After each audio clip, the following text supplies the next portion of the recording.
And welcome into Leake Academy Rebel basketball here in the 5A North State Championship Tournament from Bayou Academy here in the Mississippi Delta. Coming to you from Cleveland, Breck Riley with you here. We got Gavin White on the camera and maybe a little guest commentary. Of course, Billy Steed is back in the studio keeping us on the air for the Palmer Tree.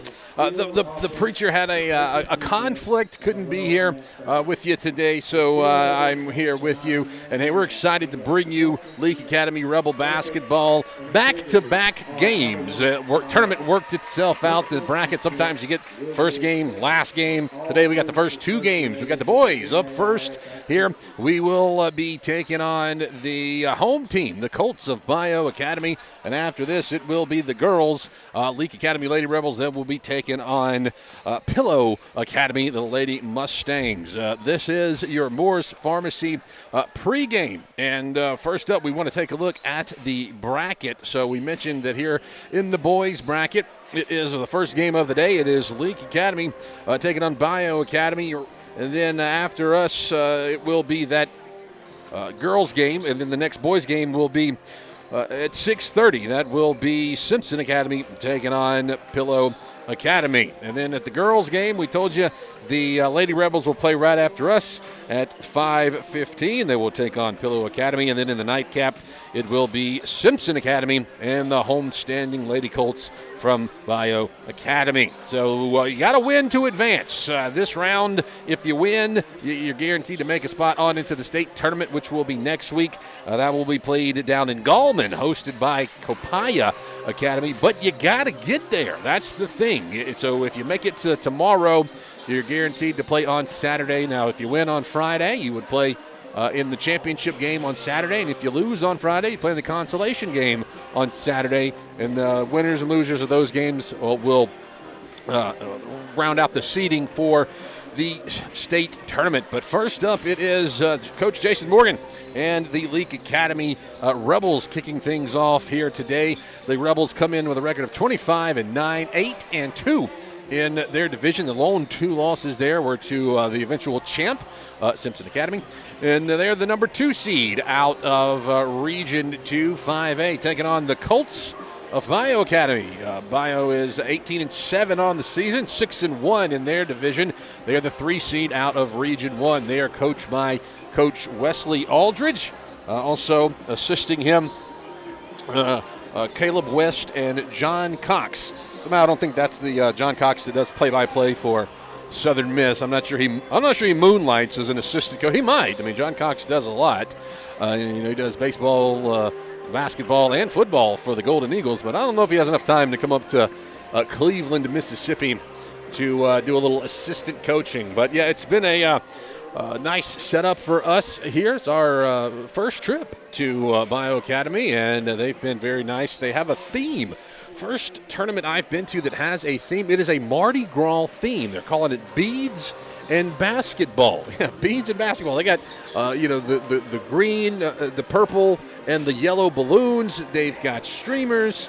They've got T-shirts for sale in the lobby. So it's very, very festive. Of course, you got Fat Tuesday. That's coming up a week from today. So Mardi Gras a week from today. And they're celebrating it a little bit early over here in the Mississippi Delta. But, hey, we are hoping that the Rebels and Lady Rebels can celebrate a win and book their ticket to the 5A state championship tournament. Going to be a tough draw for both squads. I mean, starting with the boys, this Bayou team is the number 3 seed out of the region, but they split with the number 1 seed. The Heritage Academy is the number 1 seed in the boys tournament, and Bayou split with them in the regular season. They got a close win, 4-point win here at home. They were blown out when they went over to Columbus, but that shows you that it's one of those things where this is a team that probably could be a 1 seed, but also I think Leake Academy thinks that they probably could have been a 1 seed as well. They had a couple of really close games against the Simpson Academy, the 1 seed there, and they're from their bracket. So I think we're in for a good tournament game here for the boys game. And then, of course, afterwards we talk about the Pillow Academy, the Lady Mustangs on the season, and they are tough. They've already defeated the Leake Academy Lady Rebels twice on the early in the season. Leake Academy and Pillow played two very close ball games, and obviously teams, get a little bit different by the end of the season. But, yeah, tough draws for both the Rebels and Lady Rebels here in the opening round of the 5A North State Championship Tournament.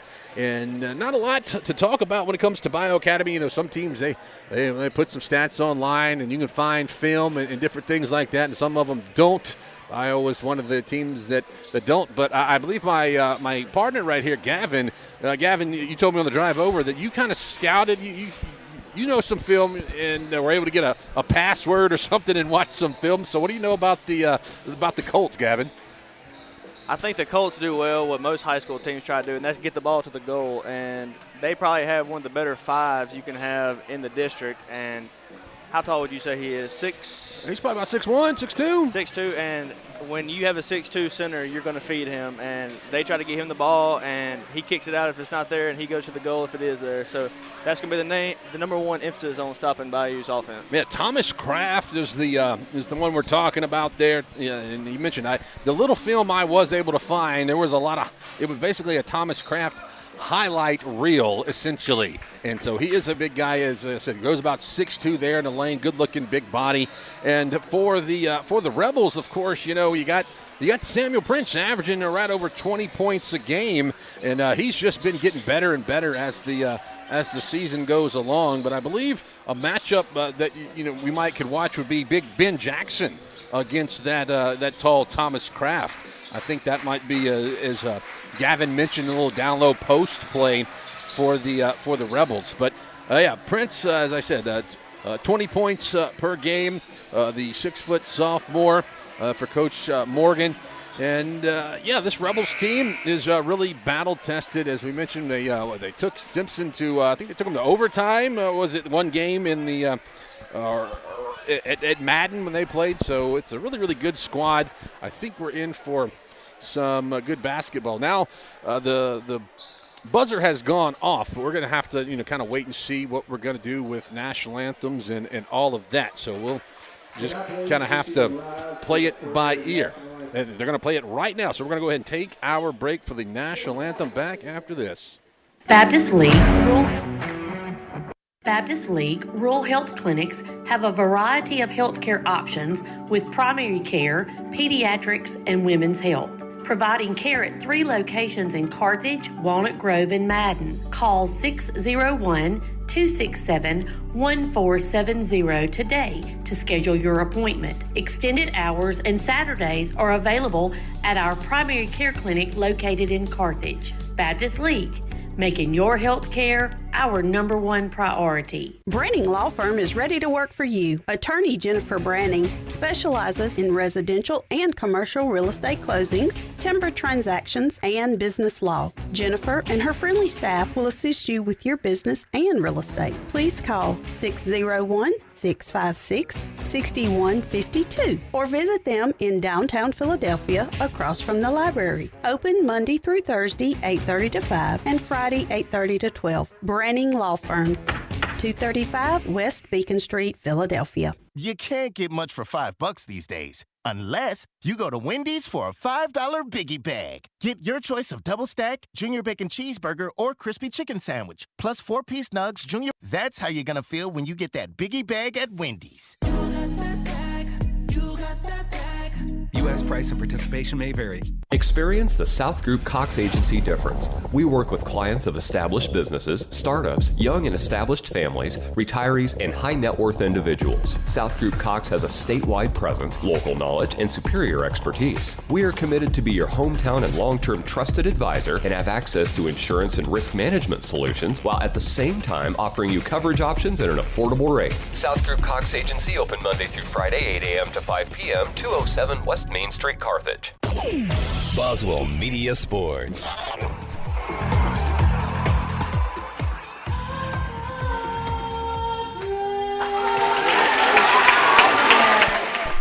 A rousing edition of the Star Spangled Banners. We welcome you back. That puts a wrap on the Moore's Pharmacy pregame. Now we'll give you the Baptist Medical League starting lineups, and we'll have to get them to you when we hear them from the PA. For your first contest of So the Leake Academy Rebels, despite being the higher seed, are going to be the visitors for this tournament because Bayou is the host team. Getting the start, number 10, Tate Edwards, a 5'9 junior. Ben Jackson, 6'3 senior. Jake Freeney, that 5'5 senior. No surprise here, number 25, sophomore Samuel Prince. And number 34, the junior 6-footer, Trey Clark. And I'll flip it over and the lights will go down. And get a little theatrics for the home crowd here.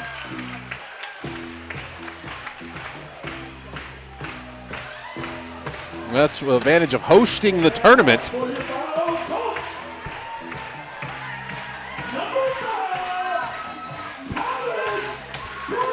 And there he is, Thomas Kraft, who we had mentioned in the pregame.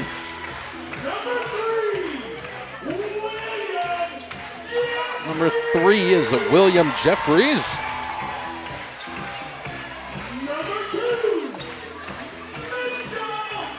Number 2, Mitchell Jones.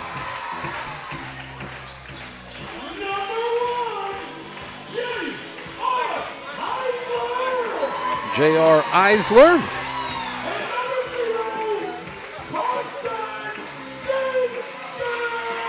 Carson Jenkins rounds out the starting lineups for Coach Wesley Aldridge and the Colts. You got a senior, a junior, a sophomore, another sophomore, and a senior, putting them on the court for the Colts. But we're just about ready for tip-off. And as we mentioned earlier, the Rebels are the visitor team on the scoreboard just due to the fact that Bayou is the home team. Like, this is their gym, so they get to sit on their bench, and you don't want to mess them up. So, that's, as I said, that's one of the perks of hosting. But the Rebels will send Ben Jackson out to the stripe midcourt logo. That is a horseshoe, very reminiscent of the Indianapolis Colts logo. And he will work against Thomas Kraft, and Kraft gets the tip. We're underway. Tips it off to Eisler. Eisler working in around the right side, gives it off to Jeffries. Jeffries in the corner to Kraft. Kraft down low, throws it, tipped away, and this Prince comes away with the loose basketball. He'll give it off to Freeney. Rebels working it quickly, working it around the perimeter. Prince in the corner. It's to Jackson at the free throw line, and nobody there. Tried to get a little give and go off to Prince, and dump it out, and Prince lost his footing.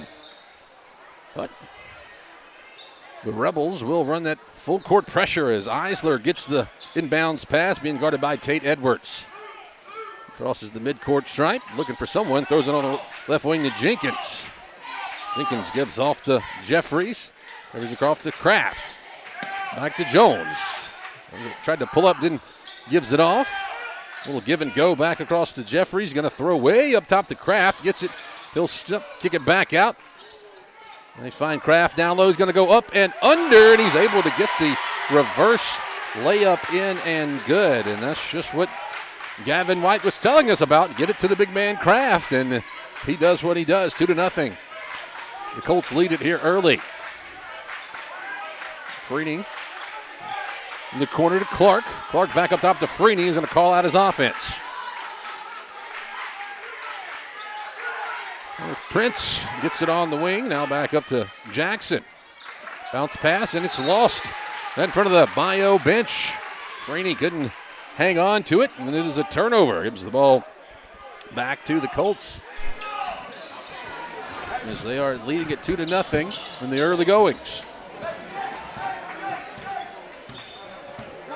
So again, Eisler brings it up. Looking to go down low to Kraft. He does. Kraft working against Jackson. Left-hand dribble. Throws it off on the wing to Jones. And in the corner for a long three. Air balls it to Jenkins. Ball's right in the arms of Ben Jackson. The Rebels push it out quickly. In transition to three. That was Tate Edwards who couldn't connect from the wing. Rebound skied for. And the Colts control it. They'll push it. And Freeney with a steal. picked the pocket of William Jeffries. And Rebels still trying to find their first points of the game. Working around the perimeter. Clark goes back up top to Freeney. Freeney back to looking at Coach Morgan and getting some coaching. Edwards in the corner to Prince. Prince fakes. Now he's going to pull. Off the mark, not there. Rebound, skied over the end line. Last touched by the Colts. 5:23 to go, first quarter. First quarters for Leake Academy Rebel basketball, presented by Carthage Veterinary Clinic. Rebels trying to find something. They're going to get a foul away from the ball. Like Clark got tied up in there on a blocking foul. His team's first foul of the game. Edwards putting the pressure in the backcourt on Eisler. Poked away. Eisler able to track it down before it goes back over the midcourt stripe. Going down low to Kraft. In the corner for three. Off the mark, not there. Rebound across the rim. Ben Jackson pulls it in for the Rebels.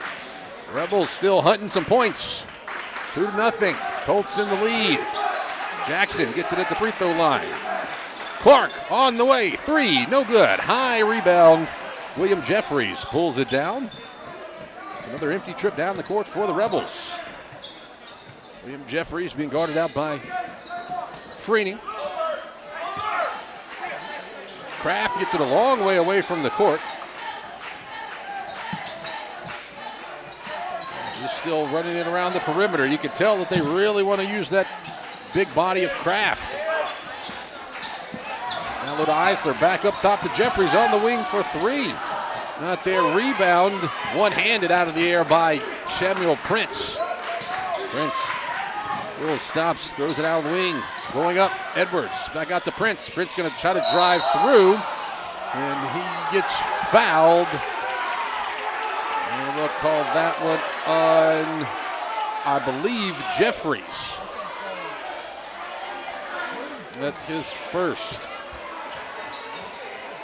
The problem is I cannot see the scoreboard that has the fouls when they put them on there. So we get a lot of new players in the game for the Rebels, and it's Matthew Nowell who throws it back up to Lucas Thomas, who gets the bucket and draws the foul.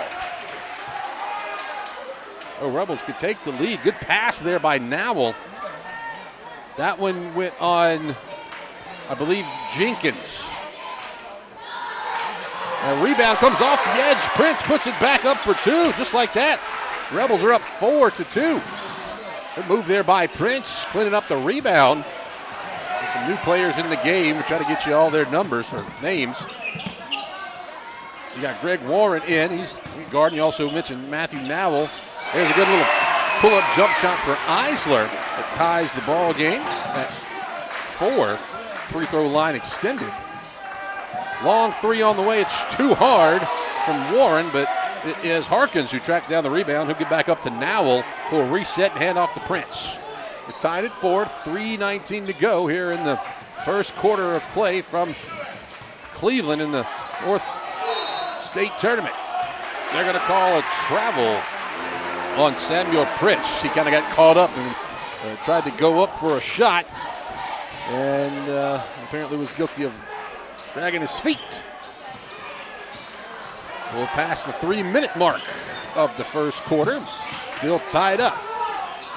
They try to do the give and go to Kraft, but it's knocked away by Nowell, and Prince pulls down the basketball. Good outlet pass up top to Warren, who gives it back to Thomas. Now Prince going to drive, throw it up with the right hand. It's too hard off the glass. And then Kraft's going to throw it forward. Jeffries looking for someone, drives in and out. Prince knocks it away, but Jones gets back, and they get it to Eisler. Reset going down low. Double team against Kraft. Triple team.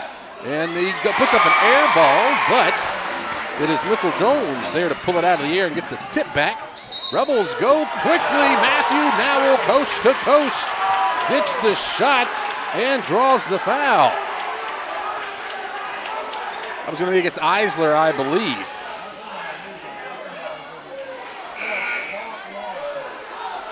Against Kraft? But it's against Kraft, Gavin says. Yeah. And so Kraft is going to catch a breather with those 2 fouls. Coach Aldridge is giving the official a piece of his mind. But now we'll try to complete the 3-point play. So a little bit short. They're going to get an over-the-back call against one of the Rebels. I think that one goes against Thomas. Well, Thomas will check out, and now you get Ben Jackson coming back in. Let's see, it was Holt Fortner that comes in to replace Kraft. You know, I said that Kraft was about 6'2". I say we might have shortchanged him a little bit. He's every bit as tall as Ben Jackson at 6'3", maybe half an inch taller. So the Rebels have a little bit of a size advantage here. They tied at 6. Eisler goes way cross court to Jeffries. 2 minutes to play now. Last pass down low. They're going to call a push on, I guess, it's going to be on Jackson. That will be on Ben. That's his first, team's second or the third. Like I said, there's a shot put up. Prince thought he got all ball, but he will be called for the foul.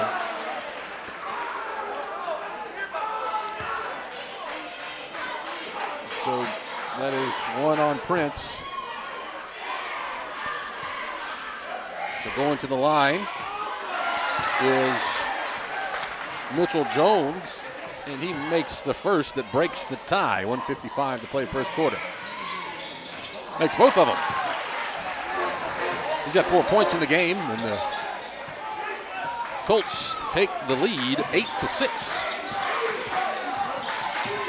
Got Matthew Dowell working, gives it back to Prince. Prince going to try a floater. It's a little bit short, gets his own rebound. Going to try to go back up. That time still no good. Rebound fought for. It's pulled down by Jenkins. Eisler going to try to drive, give it off to Jenkins. Long 3 on the way on the wing, and he nails it.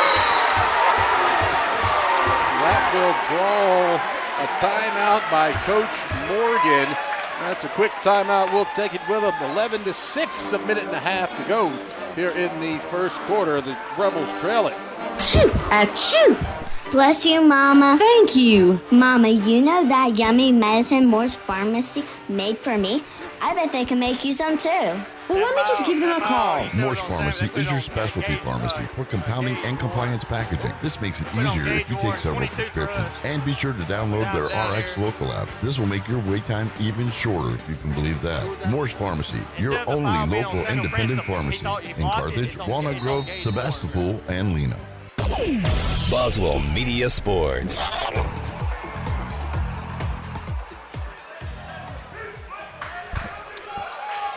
After the timeout, 11-6 back here in Cleveland as Matthew Nowell drives, kicks back up to Ben Jackson. Can't get the layup to go. And then Nowell dives looking for a rebound, and it will be pulled away by the Colts.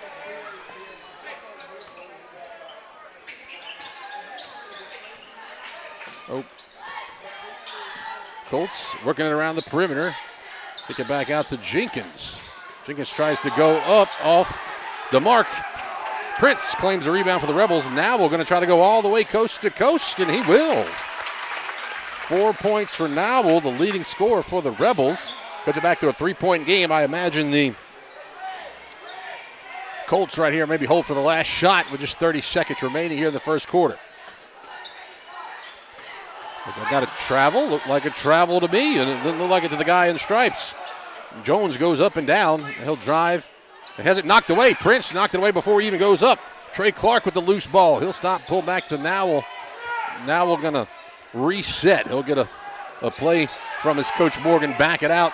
They're going to hold for the final shot, will the Rebels.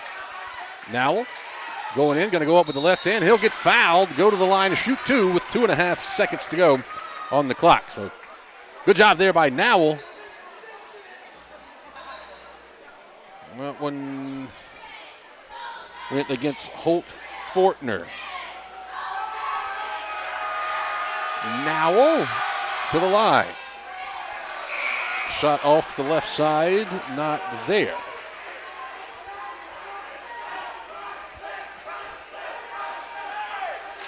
Oh. Now we'll cut it to a 2-point game if he's able to connect here. And he does. 1 second left. Heave from half court is off the mark, not there. And after 1 quarter of play, it's Bayou 11, Leake 9. We'll step aside for 60 seconds. You're listening to Leake Academy Rebels basketball. Winter in central Mississippi may feel a bit different than other regions. It could feel like winter in the morning and summer by the afternoon. To keep your home comfortable, which may mean adjusting your thermostat by a few degrees, Central Electric recommends setting your thermostat at 68 degrees and changing your HVAC filters once a month. Make sure to seal your doors and windows if air is escaping or coming in. Central Electric, serving you since 1937. This institution is an equal opportunity provider and employer. What's the 3 most important words in sports? We got game. And In Sports, located in Philadelphia, can take yours to another level. Whether it's custom printing for your home team or our local high schools, you can always count on In Sports when it comes to having what you need when you need to look your best. From apparel to accessories, let In Sports at 431 Beacon Street in Philadelphia prove to you what it means when they say, we got game. In Sports, proud supporter of the Leake Academy Rebels. Boswell Media Sports. The Rebels will have the basketball as we start the second quarter. They'll trail it by 2. The second quarter is brought to you by Central Electric Power Association. 11-9 here in game number 1 of the 5A North State Tournament from Cleveland, Mississippi. Lucas Thomas put up to Matthew Nowell on a long way for 3. It's short. Rebound bounces right into the hands of Eisler for the Colts. And Kraft still on the bench with those 2 fouls. And a little give and go action as Jeffries gets it. He goes up and under and is able to find a shot. That's his first points of the game. Extends the lead to 4, 13-9. But then on the push back up the floor, Tate Edwards' 3 is too hard. And it will be a rebound for the Colts. Rebels not having luck shooting it from the perimeter. Now Fortner gets it. Gets it up to Jenkins, who launches a 3 and can't get the shooter's roll. Bounced around about 3 times and it goes out. So rebound for the Rebels. It's Matthew Nowell who will set things up. He'll bounce past Prince on the right wing. Give it back up to Thomas. It's back to Nowell. Down low to Prince, who's able to get a great little give and go there and bank one off the glass. He's got 4 points now. Back to a 2-point game, 13-11. Rebels forced the 5-second violation on the inbounds pass. You had Tate Edwards and Samuel Prince back there putting that pressure on. So Rebels can tie or take the lead right here. Inbounded to Lucas Thomas, who gets it back up to Harkins. Harkins to Edwards for a long 3 on the right way, halfway down the cylinder and out. Boy, it can't go in any further and not count than that ball did right there. I was ready to cue up the junction 3-pointer call, but man, Rebels, the Delta not being nice to the Rebels. There's going to be a blocking foul called against the Rebels. That'll go against Tate Edwards. Bayou had run a great little give and go to Fortner. And they were trying to throw it, and I think Edwards probably could have taken the charge. He was just surprised that Fortner was there. We're going to get a new player coming into the game. Going to be Isaiah Galladay for the Colts. 13-11, just under 6 minutes to play until halftime. Jeffries picks up his dribble. He'll give way to Mitchell Jones. Some of these guys have not come out of the game yet. A good little pass back and then a good throw across to Holiday, and he'll be fouled on the floor. Or should say, yeah, they will say on the floor, and that one went against Nowell. That's his first. And throw it into Galladay. Going down low in the middle, and there'll be a reach-in foul on Jack Harkins. There's 3 fouls against the Rebels on this trip down the floor. Harkins checks out. We'll get Trey Clark coming back in. 13-11. Rebels trail it. Eisler looking for someone to inbound it to. He'll eventually get it out to Jenkins. Jenkins with his, teal, seafoam? I don't know what you call those color shoes. A hard drive to the basket is off the mark for Mitchell Jones. If the Rebels can't control the rebound, it's tipped over the end into the student section for Bayou. It's a stage at the end of the gym. That one goes in. He tried to bounce it off of someone. Now Prince on a breakaway. He'll try to go up and take it off the glass, which he can do, and he does. And it gives the Rebels a tied ball game, 13-13. Yeah, I believe Eisler was trying to bounce it off one of the Rebels and just missed. He was going to do the play where he bounced it off and jumps in and gets it, and he just missed. He ended up passing it basically to Prince. There's going to be a foul again on this trip down the floor. That goes against Tate Edwards. Have it as his second foul. Eisler looking for someone, gets it inbounds to Galladay. It's Jenkins, the shooter, on the floor. He's going to drive, and he's not picked up with an easy little lay-in off the glass to break the tie and give Bayou the lead. Long three. Trey Clark can't connect, and then the outlet pass up to Mitchell Jones, but the Rebels are able to get back in transition. Jenkins gives off to Eisler. Eisler pulled up and then stops. Gives back off to William Jeffries. Jeffries looking for someone. Down low to Galladay. Oh, they've been guarded by Thomas. A lot of contact, and he's called for a travel. Good defense there by Lucas Thomas. It was a good matchup. We got a timeout on the floor for Leake. 15-13. Bayou leads it. We'll step aside for 30 seconds. Roll into Junction Deli, where nourishment meets journey. On the menu, delectable breakfast, lunch, and supper. Whether you're in Philadelphia, Newton, Union, Carthage, Louisville, Oxford, or Scuba, we're the local pit stop that blends the allure of delicious food with the convenience of a fuel station. Remember, when your stomach grumbles or your tank covers on empty, we're just around the corner. Download the Junction app for ordering convenience and look for the new car wash in Louisville next to Walmart. Boswell Media Sports. Breck Riley, Gavin White with you here from Bayou Academy. Game 1 of the North State Tournament. Rebels trail it 15-13. Prince inbounds it to Freeney, and Freeney will work it up for the Rebels.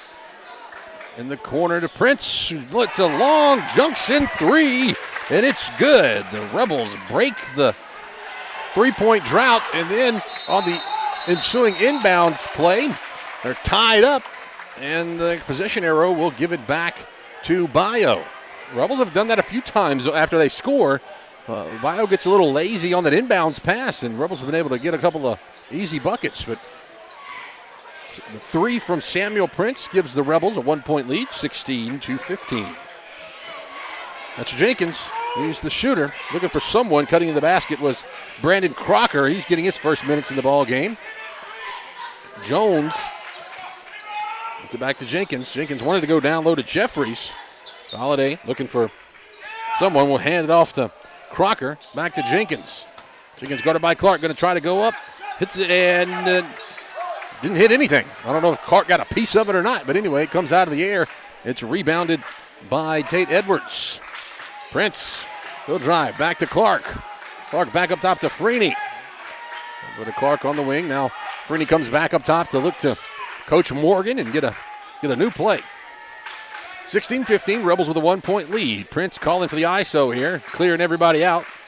I'll give it back to Edwards, who will launch a long junction three, and it's good. Edwards with his first points of the game, 19-15. Rebels with their largest lead of the game. And that's a foul. That'll be number 5, so that'll send the Colts to the line. That foul goes against Freeney. I have that as his first, so it'll be William Jeffries going to the line to shoot 2.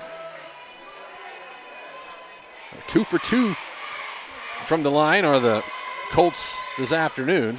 Make it 3 for 3.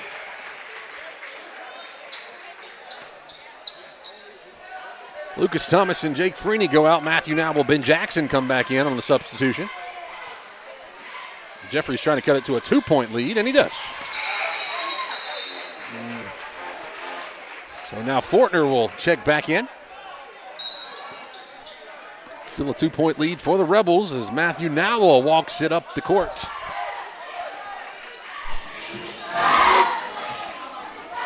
Oh, Ben Jackson throws way across to Tate Edwards. He'll drive, kick back out. And Nowell's going to try to drive the baseline, throw one off the glass that's not there. Rebound is fought for, and it's Jones for the Colts that comes away with it. A lot of action down there under the goal. Jones able to muscle it away. It's Eisler coming. Kicks it back out on a 3 for Jenkins. It's a little bit short. Hot potato ball bounces around. Eventually Tate Edwards comes down with the rebound. Matthew Nowell throws it forward to Clark. Clark's going to launch a long 3, and he's going to nail it. Junction Creech. That's his first points of the game. That's 3 in this quarter for the Rebels. Maybe it's just like an oven. It took them a little while to get warmed up for the Rebels. Got to preheat the oven a little bit. Oh, good play there by Jenkins. Jenkins just keeps going, backs down, and then banks one off the glass for 2. 3-point game, 22-19. Rebels with the lead. 2 points.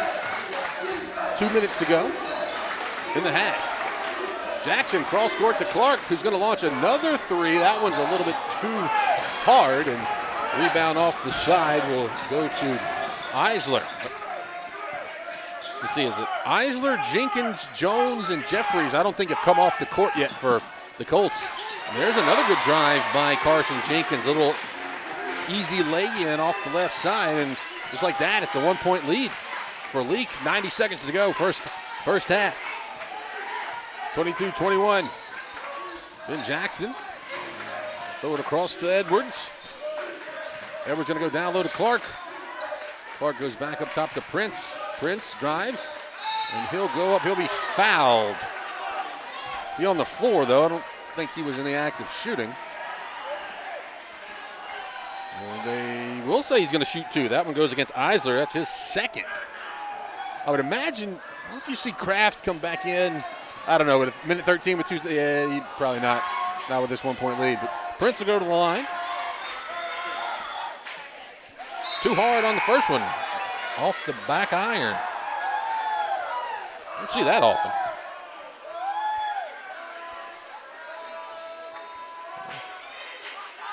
Prince able to rattle that one in, and good. Prince the leading scorer for the Rebels. Minute and a half, or I should say a minute 5 to go for the Colts as they go up quickly. Jenkins running around the perimeter. They'll throw way cross court to Eisler. Jackson guarding Jenkins. We said this is the shooter. Jenkins is the leading scorer for the Colts. He's kind of taking up the slack when Kraft has been out. He stops at the free throw line, gives off to Eisler, back to Jeffries. Back off to Fortner. A little give and go action to Fortner. He's going to try to go up hard, and he'll be fouled by Jackson. That's 2 on Jackson. Holt Fortner, who's come in relief of Thomas Kraft. Kraft is their go-to guy, and he got 2 fouls in the first quarter. Fortner comes up empty on the first free throw attempt, so he can't get it to fall in. Colts are going to send everybody down court.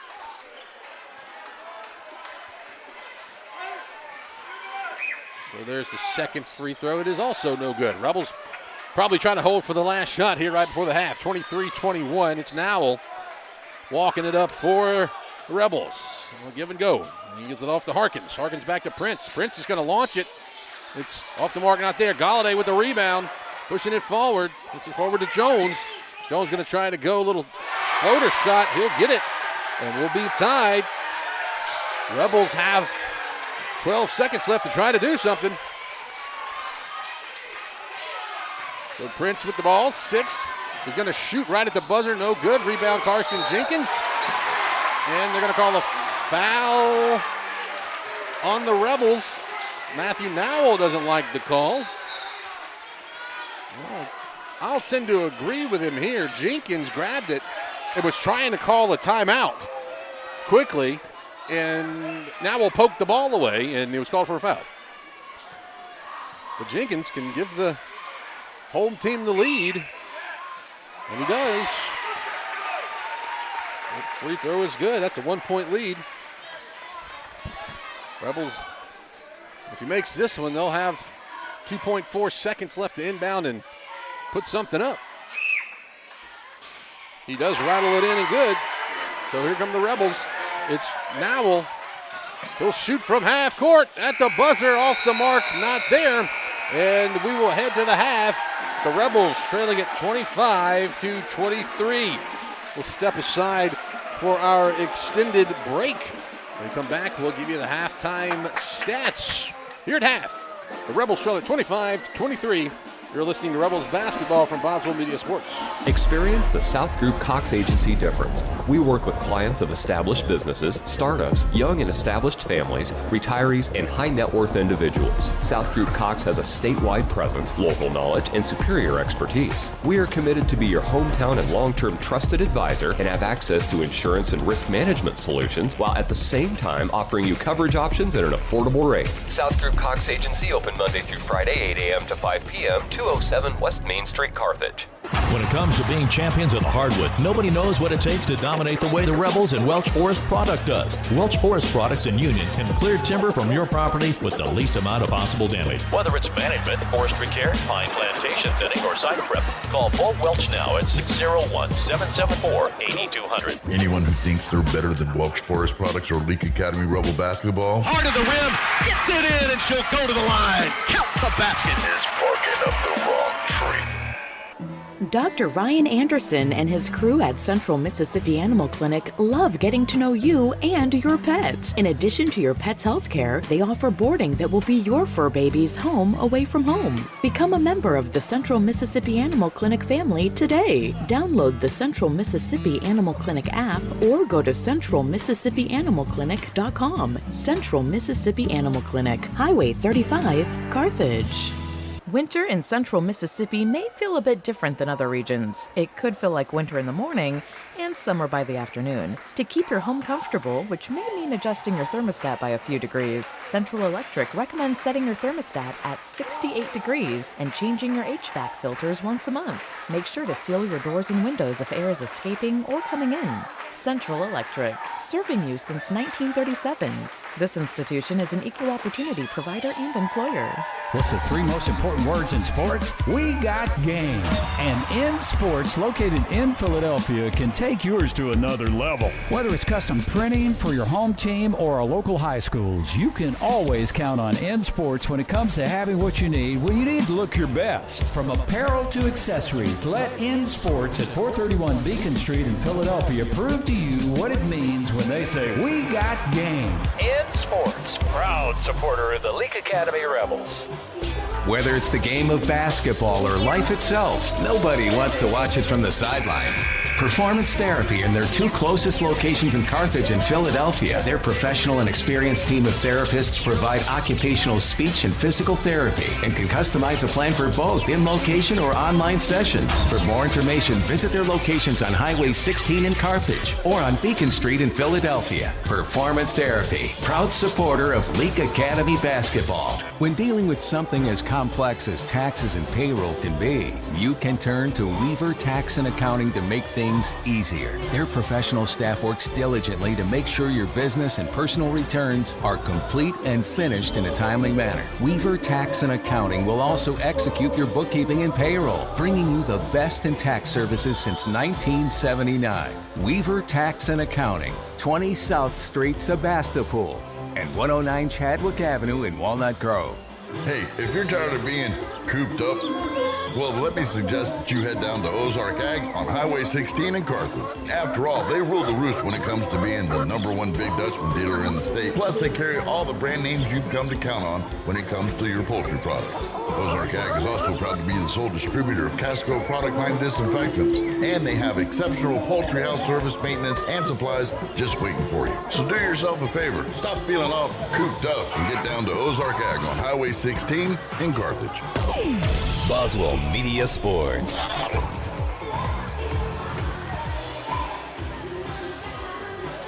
Welcome back to Leake Academy Rebels basketball here from Bayou Academy here in the heart of the Mississippi Delta in Cleveland, where at the half, the home team, the Colts, have a 2-point lead, 25-23. Taking a look at your leaders for the Rebels, it is Samuel Prince leading the way. He's got 10 points. After that, Matthew Nowell has 5.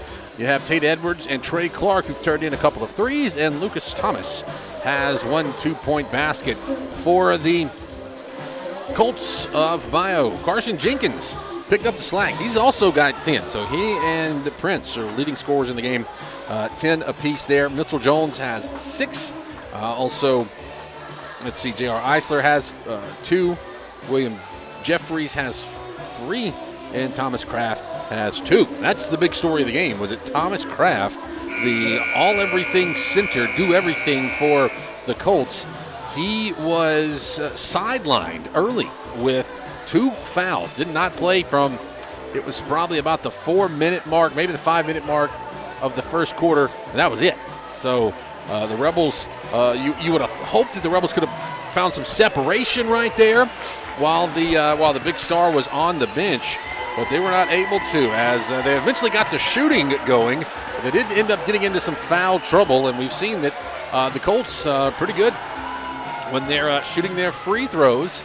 And so it is here at the intermission, 25-23. This is game number 1, and we will have game number 2 right after this. Thankfully, in the bracket this week, the Leake boys and girls play back-to-back. I know in the finals of the district tournament, the girls played the first game at 4, then they didn't play the last game until around 8 o'clock. So we don't have that here currently. We don't have to worry about that. But we will step aside for one more break or a minute, and when we come back, we'll get you set for the second half of action. But here at the intermission, 25-23, the Rebels trail it by 2. Whether it's the game of basketball or life itself, nobody wants to watch it from the sidelines. Performance Therapy and their 2 closest locations in Carthage and Philadelphia. Their professional and experienced team of therapists provide occupational speech and physical therapy and can customize a plan for both in location or online sessions. For more information, visit their locations on Highway 16 in Carthage or on Beacon Street in Philadelphia. Performance Therapy, proud supporter of Leake Academy basketball. When dealing with something as complex as taxes and payroll can be, you can turn to Weaver Tax and Accounting to make things easier. Their professional staff works diligently to make sure your business and personal returns are complete and finished in a timely manner. Weaver Tax and Accounting will also execute your bookkeeping and payroll, bringing you the best in tax services since 1979.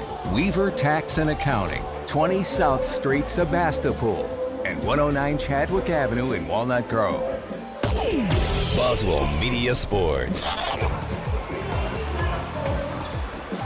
We'll get you ready for the third quarter. The second half starts now. After that, Wendy's halftime report in sports brings you the third quarter of Leake Academy Rebels basketball. The Rebels trail it 25-23. We'll swap ends of the court, and the Rebels will be right here in front of us. Gavin White doing a great job over here on the camera. We don't have not an ideal location for the camera. Now our setup here is nice from what we have to where we have to sit and put our equipment, but the camera, we're kind of on the end, right here on the end line. So it can be kind of difficult to get a good shot, but Gavin's doing a good job. And the Rebels inbound it, and they get it to Trey Clark. Clark throws back across to Gage Warren. Warren back up top to Matthew Nowell. Now we'll call in for some motion here. Go off to Ben Jackson, bounce pass to now. We'll try to go down low. It's tipped away, and then loose basketball will be last touched by the Colts. It will be Rebels basketball. And that was, I believe, Mitchell Jones who touched that one last as they're all diving on the floor. Inbounds pass goes to Clark. Prince calling for it down low. Clark will have to go back and reset to Matthew Nowell. Clark wanted to go to Jackson, but he's being guarded by Kraft, who is back into the game. Jackson back up top to Prince. Prince gets his man in the air. Now go back to Jackson. Jackson with a give and go to Prince. Great play right there to tie the ball game. Boy, that's how you draw it up. Rebels draw first blood here in the second half and tie the ball game at 25 apiece. But we mentioned Thomas Kraft is back in the game. Rebels have not had to account for him. He gets the ball right now. He'll go back up top. Eisler's wide open at the top of the key for a three. He can't get the fall, and the rebound goes to the Rebels and Samuel Prince. Clark, outlet pass from Nowell. He has to give it back to Nowell. He gives it to Prince. Clark left open on the right wing for three. He goes off the far side of the rim. Rebound one-handed by Prince, who will be guilty of a travel. And Prince kind of shrugs his shoulders. Didn't look like a travel, but now with that backcourt pressure. So get it to Eisler. Eisler being guarded by Warren. Jenkins going to try to go all the way. He does. Up and under. Makes the shot. Draws the foul. And that goes against Jackson, I believe. It's either Jackson or Nowell. So does this go against Ben Jackson? So it goes against Nowell. Gavin trying to help me out over here. Jenkins nails his free throw. And so Gavin can see the scoreboard that has the fouls on it. I cannot from my vantage point. But the Colts reclaim lead 28-25. Rebels back to Freeney. And he gets it in the corner to Prince. Prince going to pull up a three. Too far, not there. Last touch by Kraft for Bayou, so it'll stay on this end of the floor. Rebels moving it left to right. They're right here in front of us. And forgot to give you the uniform looks. The Colts are going with the all-white. Of course, they are the home team. So the all-white uniforms. And it is, when you say Colts, you think Indianapolis Colts. That is the exact same color scheme, same logo, same everything. So when I say white and blue, think Indianapolis Colts. That's what they have on. And the Rebels going with their dark blue with the sort of off-gray numerals trimmed in red. Prince drives, gets the bucket. Are they going to count it? They will. They will count the bucket. So Prince can tie the game if he's able to complete the old-fashioned three-point play, and that foul goes against William Jeffries. I have that as his second foul. Prince can't get that to go, but it is last touched by the Colts over the end line, out of bounds. Rebels another opportunity here, trailing it by one. Look at some motion. Warren trying to find someone. He'll just have to throw it up top to Freeney. Freeney will kick out to Clark, back out to Freeney, reset. Man-to-man defense for the Colts. Prince guarded by Jones. Back out to Warren. Prince going to drive, kick out Clark. Long three on the way from Freeney, and it goes down. Nothing but net. That's Freeney's first points of the game, and they are big. It gives the Rebels a 2-point lead, 30-28. Jenkins on the other end. He tries for a long three, but no good. Ben Jackson boxing out the big man Kraft, getting the rebound. Rebels 30-28, under 5 minutes to play here in the third quarter. Third quarter is presented by In Sports. Freeney calling for someone. Warren gets it. He'll drive, kick back up top to Prince. Prince would have pulled a three, but couldn't hang on to the ball. And he'll drive, No good off the glass. Rebound tips pinballs around, and it's Eisler for the Colts that ends up with it. A lot of contact there, but no call. Eisler gets out of the air, and that's going to be blocked. A drive in is blocked by Ben Jackson. Ball on the floor. There's a dive, and is it a foul on Kraft? No, it's on Jenkins. It's going to be a foul on Jenkins. I thought Kraft was there. And that'll be Jenkins' first foul. It's the second foul here in the third quarter. Well, yeah, Eisler came right down the lane, and Ben Jackson was having none of it. Freeney, drive, kick out. It's Warren. And they're going to Warren for offensive foul. Yeah, they say he came in there, and they say that Warren got the elbow up. This seemed like a clean play. There's been a lot of contact like that hasn't been called on both sides. It's been a physical game. Jenkins going to be left open, and he'll go up, and that time Warren did commit a foul. I mean, it was either foul him or let him have an easy shot to the basket. That's Warren's third. He's going to grab a seat. It looks like Tate Edwards and Jack Harkins are going to come in. Jenkins is perfect from the free throw line. And he remains perfect from the free throw line. The old broadcaster's jinx didn't work right there. He's trying to do a little jinx with him. Maybe miss one. It didn't quite work. Well, he can tie it if he makes this one. He does indeed. Boy, Jenkins is having a game. He's got 15 total. Leading all scorers. We're tied at 30. It's been a back and forth affair. We don't have the stats to keep track of lead changes and ties and everything. I wish we did, but don't have that available to us. But the Rebels are trying to get it, and it is Freeney who steps just inside the three-point line, and he's a little bit short, and then when he tries to get the rebound, he collides with Jeffries, and so that will be foul number 2 on Freeney. Yeah, I still think that Eisler, Jenkins, Jones, and Jeffries have played every minute of the game. I don't think they have come out. The only spot that has changed has been that center position. Jeffries launches a long three that's not there. And Prince gets the rebound for the Rebels, and the Rebels move it quickly. Jackson down low. Back up top to Freeney. It's Harkins and Freeney exchanging passes. Freeney standing along that BA Colts logo at midcourt, looking to Coach Morgan for a play. 3 minutes on the clock now. Still tied at 30.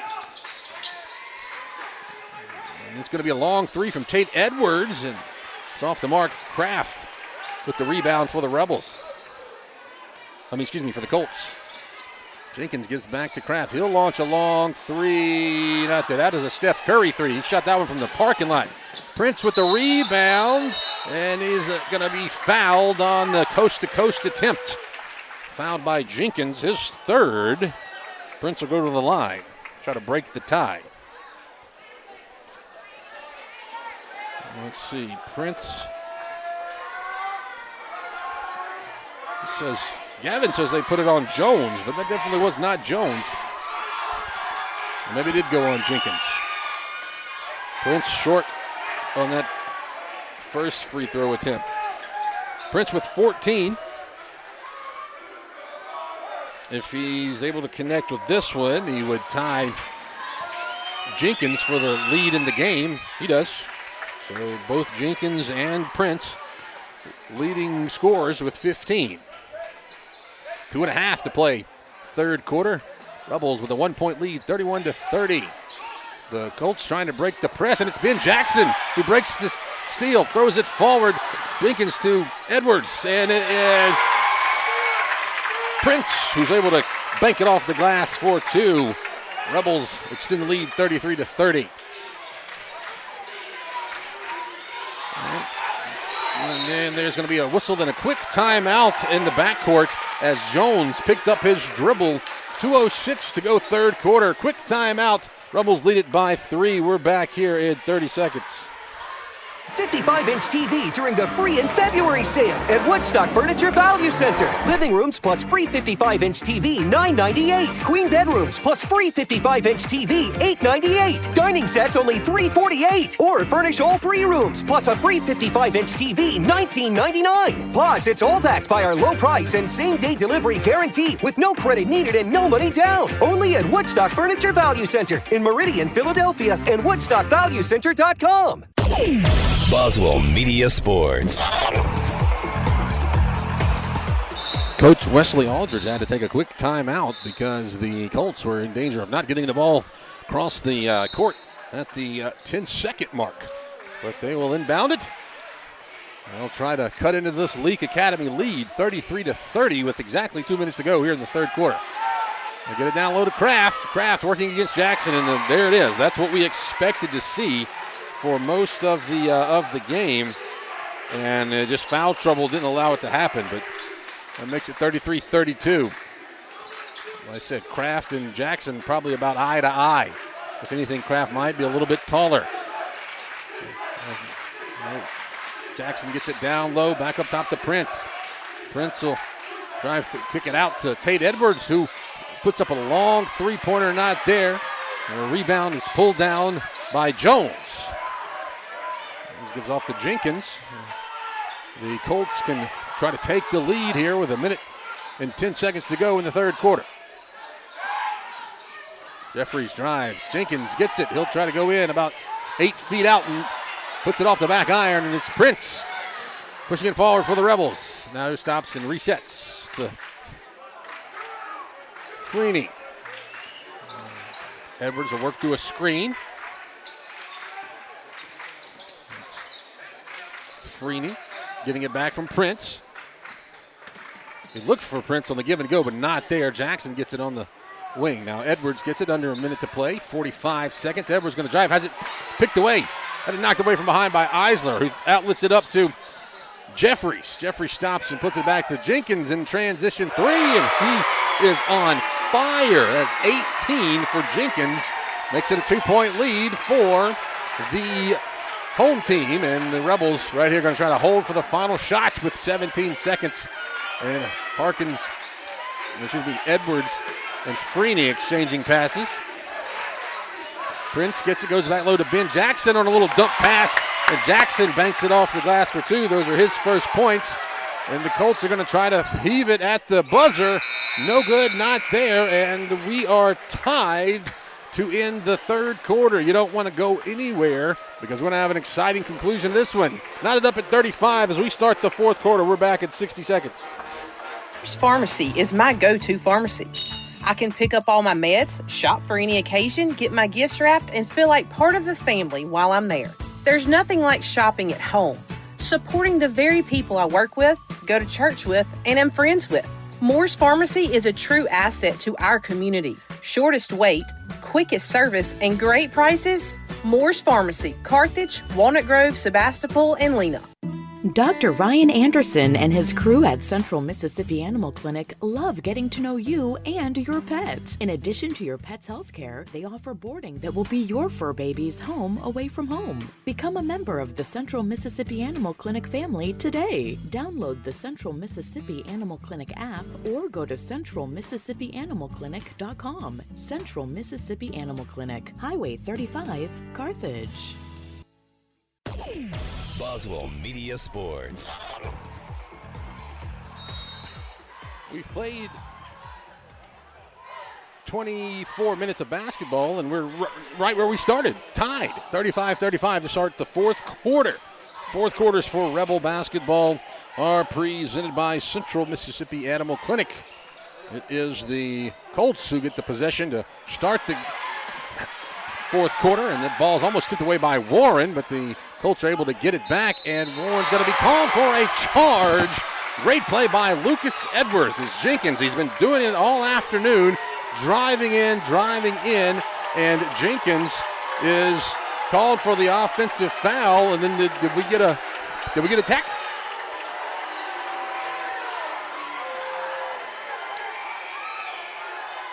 No, it is an offensive foul, no technical. Yeah, Coach Aldridge was off the bench there, And I thought that, I heard the Rebel fans kind of, get loud after the fact. But it's just going to be a charge against Jenkins. I thought Aldridge was called for a technical. But just a charging foul as the Rebels take the possession. They're still trying to work it around. It is Matthew Nowell in the game. A bounce pass across to Prince. Prince, he'll drive. Alter his shot, throw up a hard right hand, get his own rebound, go up and make the glass off the glass 4-2. Breaks the tie, 37-35. Eisler loses the handle backcourt, able to get it on a good pass up to Jones. Jenkins on the corner in the wing for three, and I said he is a dagger. He makes that one. Lead goes back to the Colts. Rebels push it up quickly. Prince going to drive, and they call for a travel. Yeah, Prince, he kind of went in, and it looked like he brought the ball up as Coach Morgan wants a timeout. It will be a full timeout. We'll take 30 seconds. 38-37, 6:47 to go. Rebels trail it by 1.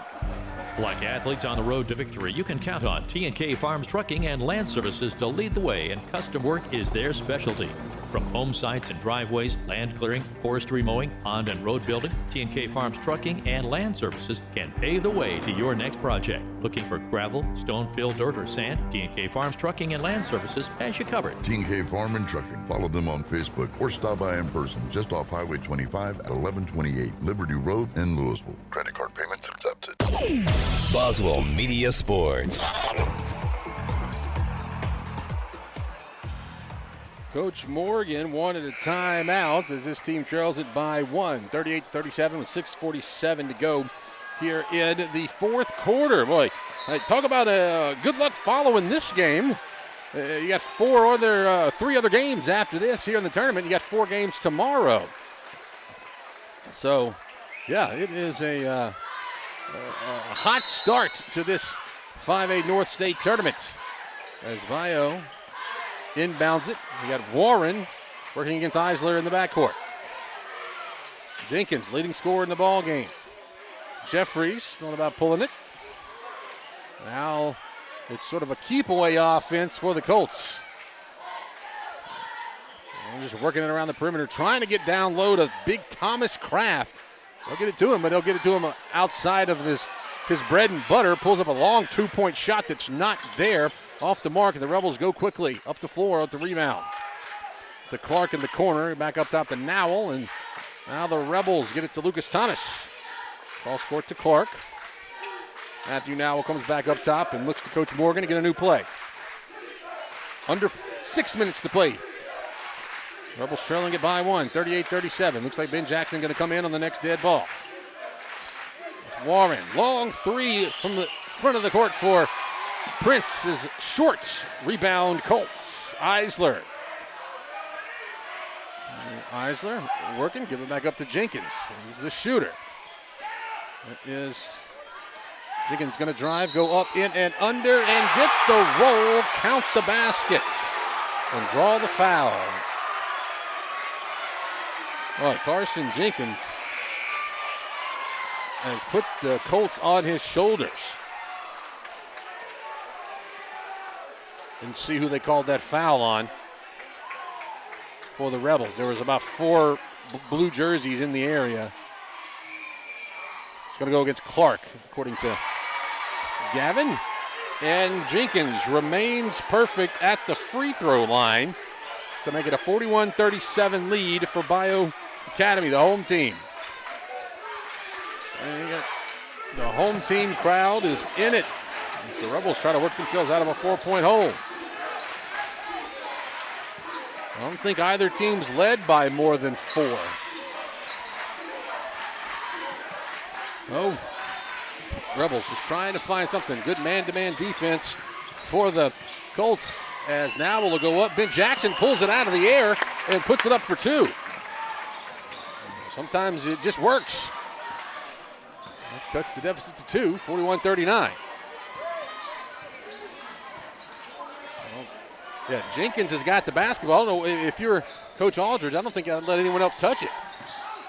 Kraft going to kick back out. Wide open in the corner for three is Jeffries, and he launches it. That's too hard. It goes off the side of the rim, and it's Prince. Cleans up the loose ball for the Rebels. Rebels try to tie it or take the lead. Prince working up top against Jones. Trying to get a screen from Jackson. He cuts left. Gives it back to Jackson, who is wide open, and he's blocked by Kraft. There's the size coming in. They had a wide open give and go look, and Thomas Kraft comes back and just blocks an easy shot right out of the air. There's the size, and what Gavin told us about in the pregame was get the ball close to the net. And now it really is just keep away defense for the, or offense for the Colts, as they're just running around the perimeter. That hot potato offense, what I like to call it. Eisler going to launch a long three. It's a not there rebound. Prince comes back out to about the free throw line, and Nowell will try to go all the way. He can't get it up. Kraft rebound, outlet pass up to Jenkins. Jenkins can't get the free throw to go, and there's a tie-up. The possession arrow favors the Rebels. Got a break there. I'll say the biggest break is Jenkins. He's not a machine. He can miss. He doesn't do it often, but he did right there. Coach Aldridge takes a full timeout. We're going to stay with you right here, or kind of give you a game reset. 41-39. The home team, the Bayou Colts, lead it over the Leake Academy Rebels. Game one, and we'll have the Lady Rebels right after this. They'll be taking on Mustangs of Pillow Academy.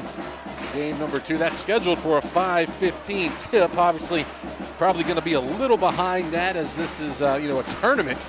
So when we get that, whatever anticipated start time, we'll get it to you. But hey, we don't want to go anywhere because it's a great game right now between the Bayou Colts and the Rebels of Leake Academy. Bayou is the 3 seed out of Region 1. You got Heritage Academy. You have, let's see, what's it? Heritage Academy, Rossville Christian, and Pillow Academy. There in the in this bracket, or in that side of the bracket, I should say. After the possession arrow gives the ball to the Rebels, it'll be Samuel Prince to inbound it. Rebels need a 2 to tie it up. It's Nowell back up in the corner to Harkins. Nowell gets it back to Prince. Prince is wide open for a 3, and he nails it. Junction 3 for Samuel Prince gives the Rebels a lead, 42-41. Now the Colts really can't go with that keep away offense anymore. Eisler calling for someone. They'll give it off to Jeffries. Jeffries and Jones exchange the ball back to Eisler. Handoff goes to Jeffries in front of the Bayou bench. Jenkins with the ball being guarded by Matthew Nowell. Jenkins going to try to drive, kick back out, wide open on the lane for Eisler. Launches a 3, it goes off the side, and it's Prince with the rebound for the Rebels. 2:40 to go. Rebels with a 1-point lead and possession of the basketball. Prince gets it off to Harkins. Harkins back to Nowell. On the floor for the Rebels, you got Harkins, Nowell, Prince, Edwards, and Jackson. Once again, it's still that sort of keep away offense. You got Prince wide open under the goal. No one sees him, but Nowell's going to try to drive, and he'll go up.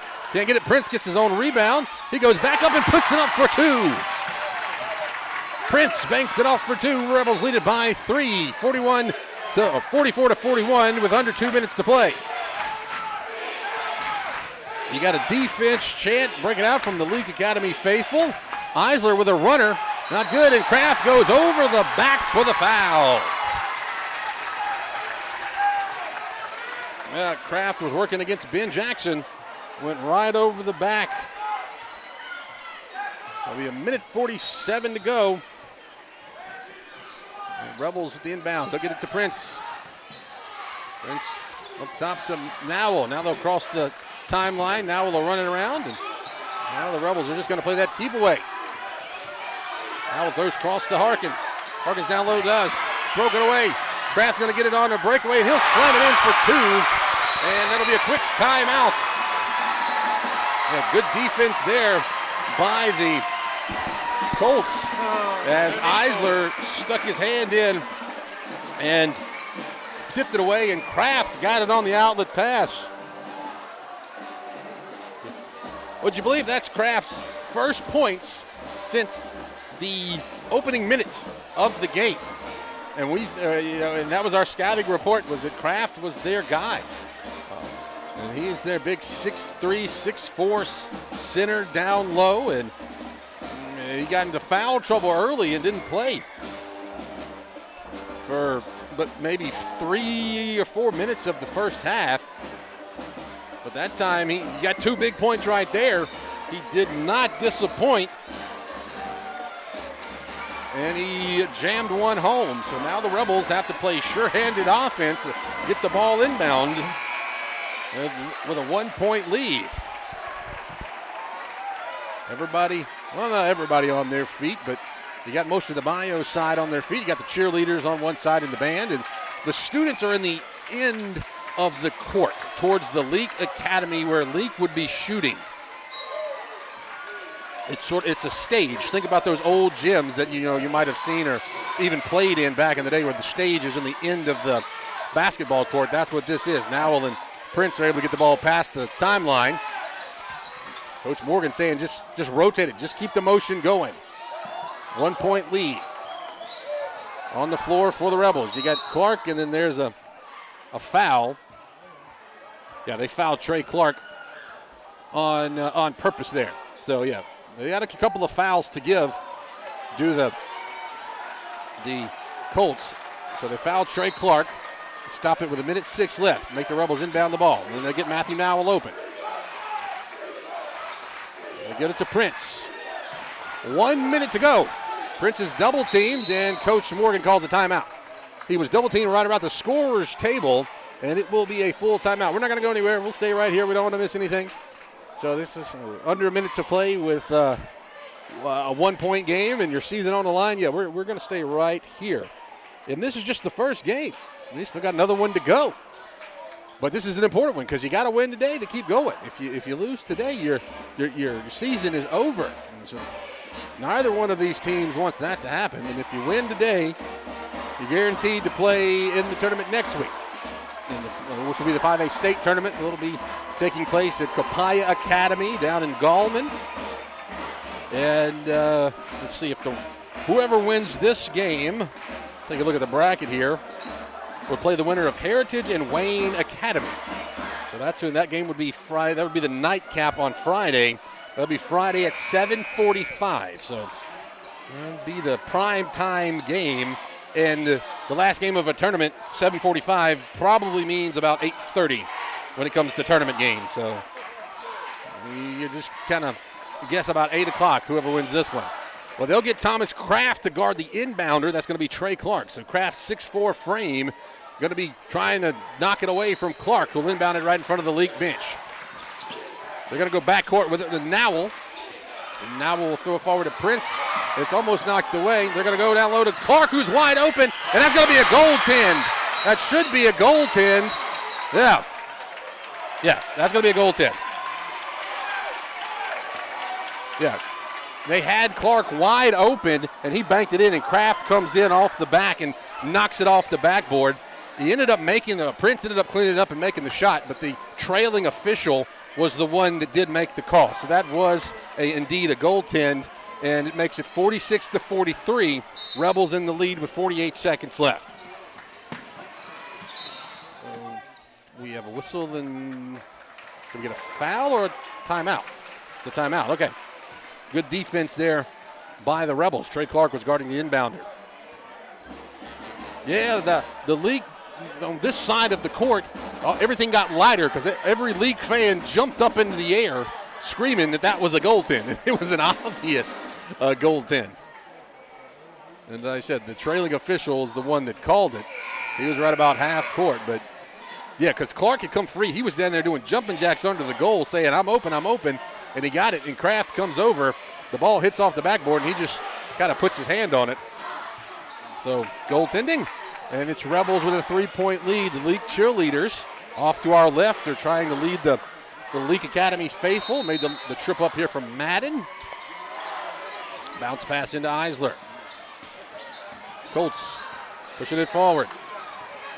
Crossing the timeline is Eisler. He's going to run around. It's Jeffries. Jeffries throws it in the corner. Back up top to Jenkins. Jenkins is the shooter. And they'll go down low to...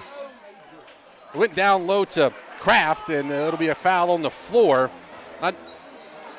Not necessarily a bad foul. If you're Ben Jackson, you got a foul to give, but I believe that is 4 on Jackson. 3 on Jackson, according to Gavin. Thank you, Gavin. So the Colts will inbound it. 29 seconds. Kraft going to launch a long 3, and he drains it. Kraft comes alive. That's a 3. And we're tied at 46. Rebels can win it with a shot. Got 12 seconds left. It's Matthew Nowell going down low to Prince. Prince is tied up. And they're going to call a travel. They call Prince for a travel. Wow. Wow. Prince called for the travel. So now we got a timeout by Aldridge really quickly with 7 seconds. And I think Aldridge is upset because they inbounded the ball and then he called the timeout. They didn't get the timeout in before they were, they were in the inbounds position. So, yeah, that was a tough call there on Prince. If anything, it would have been, I thought, a jump ball. If it wasn't a foul, it was definitely, I didn't think it was a travel. Either way, the result would have been the same because the possession arrow favors the home team, Bayou. But definitely didn't think it was a travel. But anyway, to set it for you, 7.9 seconds to go, and we're tied at 46. Oh, the Rebels, season on the line. Coach Aldridge getting his team. And 7.9 seconds is an eternity in basketball. All right, let's see. It will be Prince to guard the inbounder, and the inbounder will be Mitchell Jones. Jones to Eisler. And Eisler will be fouled in the backcourt. Okay, Rebels still had a few fouls to give, or at least one foul to give. So they do have, what Gavin says, maybe 1 or 2 more fouls to give. So Rebels can afford to play it a little bit tightly here and not let any sort of shot get off. But you got to make sure that you do get that foul before any shot happens. So maybe just 1 foul left. As I said, we can't really see the scoreboard that has the fouls on it. We are at the very end of the court, and the scoreboard with the fouls on it is on our end. So occasionally Gavin can reach around and look and see. But it's still not a great vantage point for us. Inbounds pass goes to Eisler in the backcourt. 3 seconds. Jeffries. He's going to shoot it at the buzzer. That is air ball. And we got free basketball here from Cleveland. Tied at 46 to end regulation. We're going to take a break. When we come back, we'll give you the extra period here from Boswell Media Sports. At Wendy's, you don't need a psychic to tell you your hamburger's gonna taste great. Excuse me? Because every square hamburger is a sign you're getting the best. Did someone say sign? 4 corners of hot and juicy fresh beef that make deliciousness its destiny every time. Hold on. I'm getting fresh beef. When you want the best hamburger, square's the beef. Choose wisely. Choose Wendy's, Dave Single. I am a psychic, after all. Fresh beef available in the contiguous U.S., Alaska, and Canada. Roll into Junction Deli, where nourishment meets journey. On the menu, delectable breakfast, lunch, and supper. Whether you're in Philadelphia, Newton, Union, Carthage, Louisville, Oxford, or Scuba, we're the local pit stop that blends the allure of delicious food with the convenience of a fuel station. Remember, when your stomach grumbles or your tank hovers on empty, we're just around the corner. Download the Junction app for ordering convenience and look for the new car wash in Louisville next to Walmart. Boswell Media Sports. We put 4 minutes on the clock for the extra period. We're tied at 46 after 4 quarters of play. And the tip will be controlled by Kraft. He was working against Ben Jackson. So the Colts, well, work it. It's Carson Jenkins. He's been the heavy hitter. Eisler tried to go up, and it's tipped, and it goes out of bounds. Prince knocked the pass away, and it looks like it will stay with Bayou. I thought one of the Colts might have touched it after the fact, but it doesn't really look that way. Eisler working against Harkins, and he goes down at the court, and that ball is going to be tipped, and it'll go out of bounds. That time, a white jersey did touch it last. A great defense by Jack Harkins, just kind of being a fly in the ointment of Eisler right there at midcourt. He loses the handle on the basketball, and it'll be Rebels ball.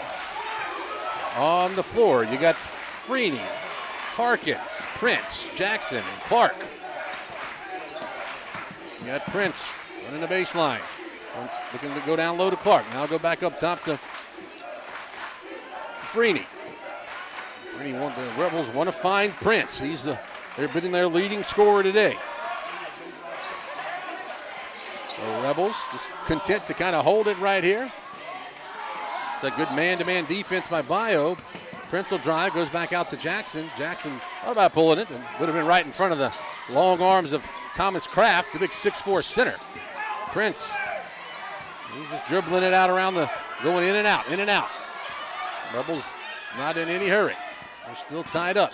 Now they're going to try to go down low, but Kraft knocks it away. Prince with the floater.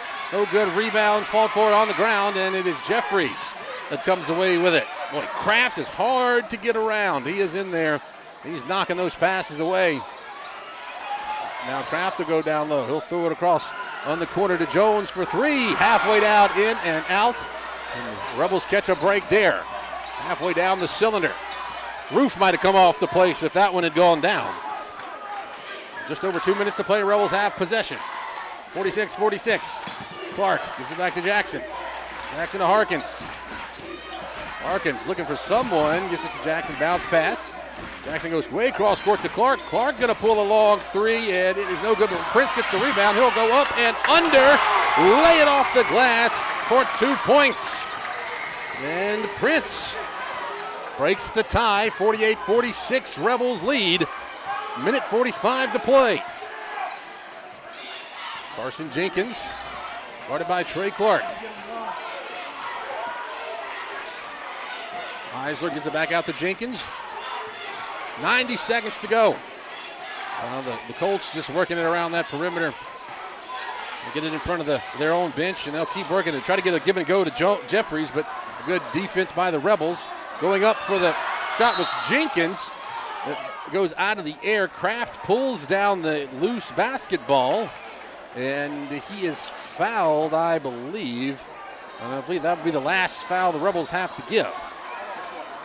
Yeah, I think that one go against Harkins. Eisler trying to inbound it. Minute 16 to go. Kraft gets it at the free throw line. Back out to the spin move, and it's almost stolen away by Prince. It will stay on this end of the floor. Prince knocked it away, and then on the ensuing scramble for the ball, apparently one of the Rebels touched it last, so it will stay on that end of the court. The Rebels with a 2-point lead, 48-46. 1 minute 11 seconds to go. Here in the overtime, the extra period.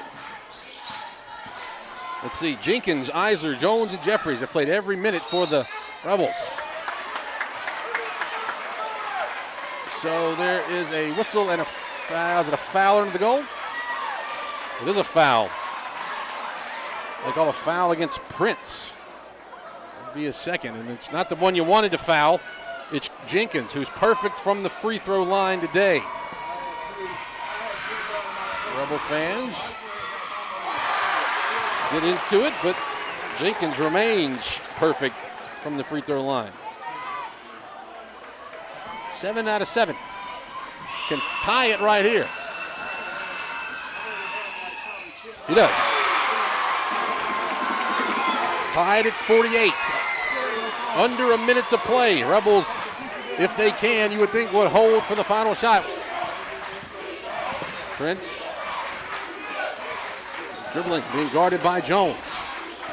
Jackson up top for a screen. Prince going to go back to Jackson. Jackson's going to throw across to Clark. Hit off the rim, but roll right to Clark. Jackson was wide open. No one saw him. But the Prince and the Rebels once again just going to try to reset.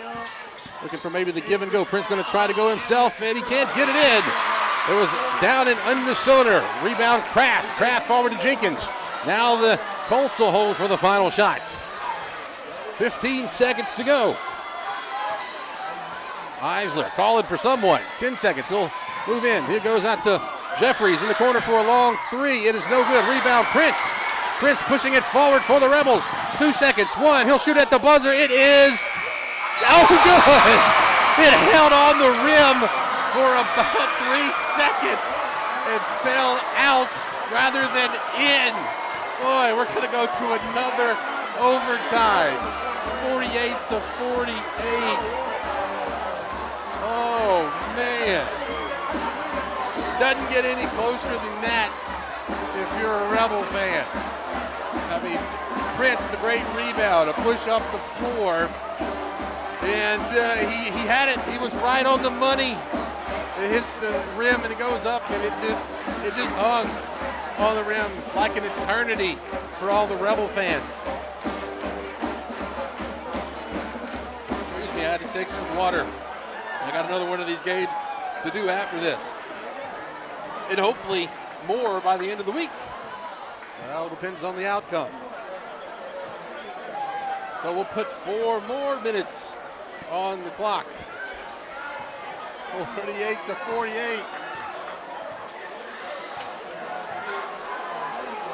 Yeah, I think maybe some of the Bayou students were right there just kind of blowing it off the ball so it didn't get the rim, because that's the Bayou students are behind Leake Academy goal. Wow. Oh, let's do it again. Jackson and Kraft. Kraft controls the tip. Jenkins is going to drive, kick out. Long three on the way. The rebound is fought for, and it's long rebound goes to Eisler to Kraft. Kraft back to Jones. Jones goes up high off the rim. Glass shot not there. And it's Nowell with the rebound for the Rebels.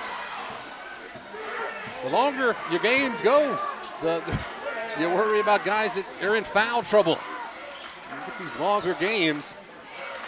As the Rebels will try to break the tie, 48-48. Harkins and Prince exchange it. Now it's back to Nowell.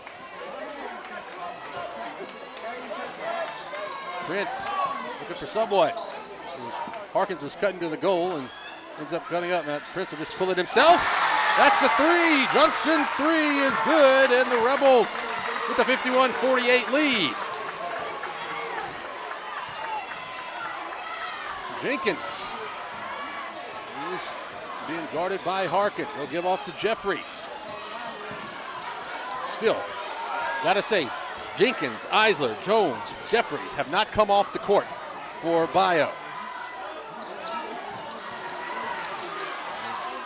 Kick out to Eisler and a long three. It is not there. Rebound Prince. And Prince is maybe, what's the call? They're gonna call Prince for a trip. Kraft comes down on Prince's back, and Prince is calling for the foul. Yeah, that's bad.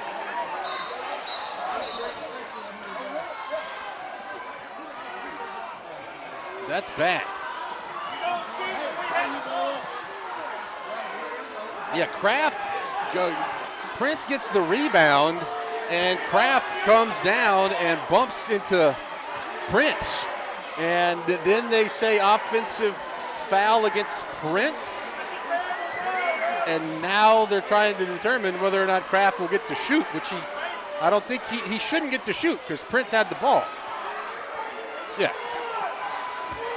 So that is going to be a horrible call and Bayou possession. I really don't know. Only thing I can tell is if they said he tried to trip.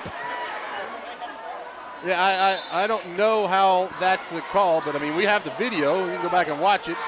But anyway, Eisler kicks it back out to Jeffries. Jeffries on a long three. It is short. Harkins with the rebound for the Rebels. Prince gets it. To Jackson. Jackson forward to Matthew Nowell. Now the Rebels have broken the timeline and try to run some clock here with a 3-point lead. 51-48. All right, Rebels survive sort of a bad luck right there. Still not 100% sure what the call was as Nowell is trapped. He's going to try to work through it. And that was going to be brought by Prince. Prince gets it to Jackson. Jackson back up top to Nowell. Minute 45 to play. They're going to throw to Clark. Clark is open under the goal. Back up top to Prince. Rebels doing that keep away offense. Jackson at the free throw line. This is how the Rebels beat Simpson Academy last year in the championship game of the district tournament. 90 seconds to go. Rebels with a 3-point lead, 51-48. As I said, hot potato offense. Trey Clark is wide open. He'll bounce it off the glass. Good for two. Trey Clark gives the Rebels a 5-point lead. A little lazy defense there by the Colts. The defense chant going through. Kraft going to try to spin. Goes up, gets a shot. It's in and good. So Kraft, 53-50 makes it. And Coach Morgan, he wants to talk to the officials because Kraft should have packed his bags as far as he was traveling on that one. But we have 65 seconds to go. The Rebels have a 3-point lead. So, as I said, we do have another game after this. You got to get the girls' game going. Nothing like setting the tone early with a double overtime thriller to either advance or go home. Someone's season going to end today. Folks from Madden hoping that it's the home team, the Colts, here for a little beads and basketball. That's what they're calling this tournament with some Mardi Gras theme. If you weren't, listening in the pregame, they have all the purple, gold, and green balloons and streamers everywhere. They've gotten the party that they might have wanted. Kraft is going to guard the inbounder. It'll be Matthew Nowell who gets it inbounds. Now we're going to throw it forward to Jackson. Jackson to Clark. Clark had an open look. He'll get back up top to Prince.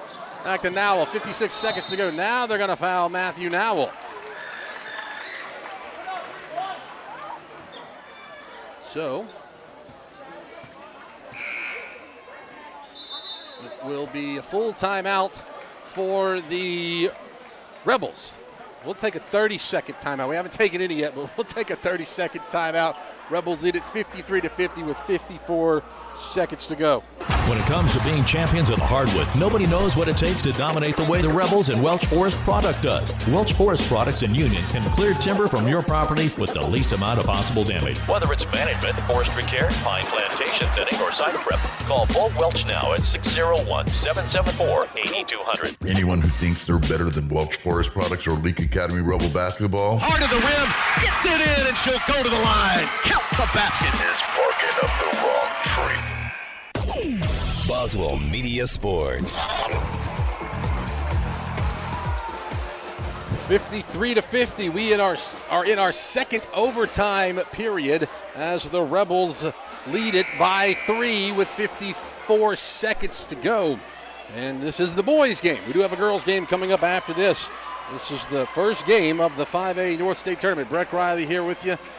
Gavin White working the camera. Billy Steen back in the studio. And Kosciuszko. We're here in Cleveland, heart of the Mississippi Delta.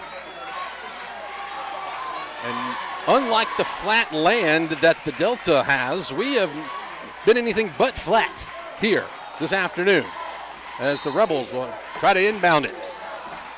They'll get it into Freeney. Freeney will be fouled in the backcourt by Jeffries.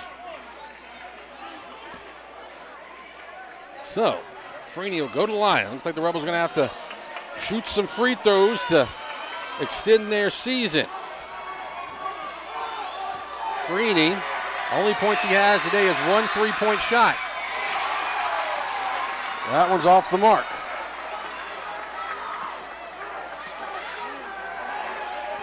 Well, the Rebels need this one right here. Make it a 2-possession game. And Freeney gets that one. Big shot there. 54-50. Another timeout. No timeout. I thought it was a timeout. I was like, who's got any timeouts left? Two possession game, 54-50. Rebels in the lead, and the Colts will inbound it. They have to work quickly. It's Eisler. He's been running up the court the entire game. Eisler will try to go himself. Finger roll it off the glass for 2. Eisler, those were his 3rd and 4th points of the game, but they're big. 54-52, and a quick foul will send Matthew Nowell to the line.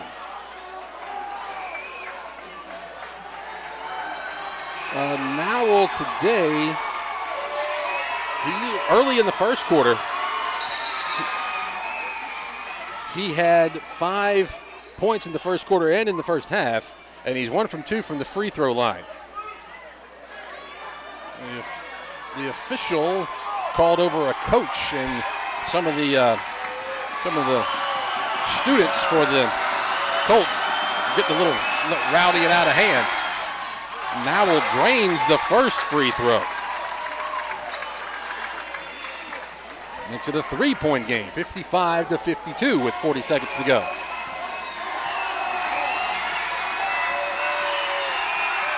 Nowell's second free throw rattles in and out. So now the Colts can hold for a final shot to tie it. Eisler's going to put it up really quickly, halfway in and out. The ball will be tipped, and it will stay on the end of the court. Yeah, it'll stay with the Colts. The Rebels had 3 guys right there under the goal. There's going to be inbounds to Kraft. Kraft going to throw it back across to... Kraft going to take a long 3, and he's going to nail it. Kraft with another long 3. It ties the game at 55. So now the Rebels, they're going to try to hold for the final shot. It's Prince. Jackson. Prince will take a long 3, and he nails it! A junction 3 for Samuel Prince. It's 58-55. It's going to be a timeout by Wesley Aldridge with 1.3 seconds to go. Boy, ice water in his veins. So Prince said, you know what? I'll take it. They are going to put a couple of seconds back on the clock, I do believe. But Prince just comes down after Kraft goes up and makes a long 3. They're going to put about maybe 2 or 3 seconds on the clock. But it's 58-55. I'll try to give you Prince's total.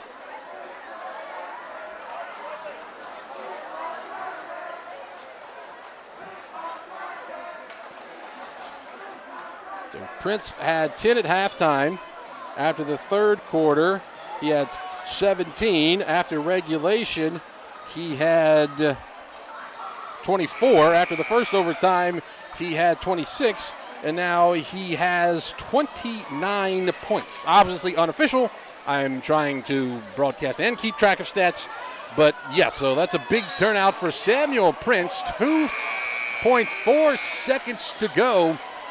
They put put 1 second back on the clock. So 2.4, and the Colts will inbound it. All they can do is tie it up with 1 shot. They're going to throw to Jenkins. Jenkins goes to Kraft. Here's a long shot. It is no good. No good off the glass, and the Rebels are going to survive and advance. 58-55 is your final. Oh, double overtime thriller put it on the back of Samuel Prince's 29 points performance, and the Rebels advance. The Bayou Colts, the host team, has been eliminated from this tournament. We're going to step aside for an extended break. When we come back, we'll try to make some sense of all this, and we've still got some games to go. We've still got a Leake Academy Lady Rebels basketball game to go, and we do not know when that game will start, but once we get a definitive start time, we will let you know. Dr. Brooke Bobo and his staff at Carthage Veterinary Clinic wish you and your animals the very best. They treat all animals, large or small, with the care you would want for a member of your family. Carthage Veterinary Clinic provide for your sick or injured animals and also offer grooming and boarding as well. Located on Highway 16, Carthage Veterinary Clinic is open Monday, Tuesday, Thursday, and Friday from 7:30 until 5:30, and Wednesday and Saturday from 7:30 till noon. Achoo! Achoo! Bless you, Mama. Thank you. Mama, you know that yummy medicine Moore's Pharmacy made for me? I bet they can make you some too. Well, let me just give them a call. Moore's Pharmacy is your specialty pharmacy for compounding and compliance packaging. This makes it easier if you take several prescriptions. And be sure to download their RX Local app. This will make your wait time even shorter, if you can believe that. Moore's Pharmacy, your only local independent pharmacy in Carthage, Walnut Grove, Sebastopol, and Lena. Roll into Junction Deli, where nourishment meets journey. On the menu, delectable breakfast, lunch, and supper. Whether you're in Philadelphia, Newton, Union, Carthage, Louisville, Oxford, or Scuba, we're the local pit stop that blends the allure of delicious food with the convenience of a fuel station. Remember, when your stomach grumbles or your tank covers on empty, we're just around the corner. Download the Junction app for ordering convenience and look for the new car wash in Louisville next to Walmart. Like athletes on the road to victory, you can count on T&K Farms Trucking and Land Services to lead the way, and custom work is their specialty.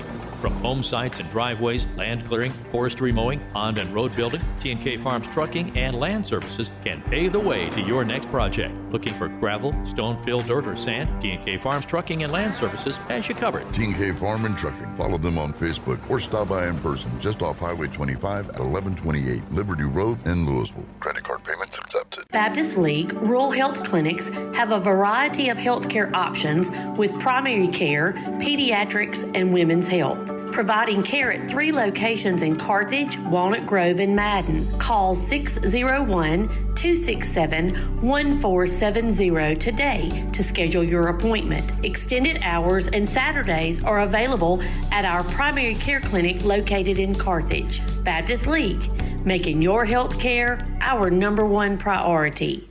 At Wendy's, you don't need a psychic to tell you your hamburger's gonna taste great. Excuse me? Because every square hamburger is a sign you're getting the best. Did someone say sign? 4 corners of hot and juicy fresh beef that make deliciousness its destiny every time. Hold on. I'm getting fresh beef. When you want the best hamburger, square's the beef. Choose wisely. Choose Wendy's, Dave Single.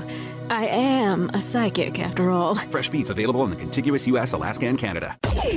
Boswell Media Sports.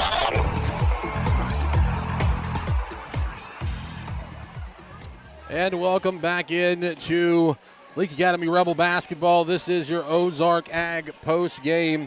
The Rebels get the big win, 58-55. With double overtime thriller, 58-55, and it was a game to say the least. And they've stopped the clock right now in between the games, so we're not quite sure what time our second game will start, which will pit the Leake Academy Lady Rebels versus the Lady Mustangs of Pillow. But when we know, we will definitely pass that along to you. But taking a look at the game, we were, after the first quarter, the Rebels trailed 11-9. When we got to the halftime, it was 25-23 with the Colts in the lead.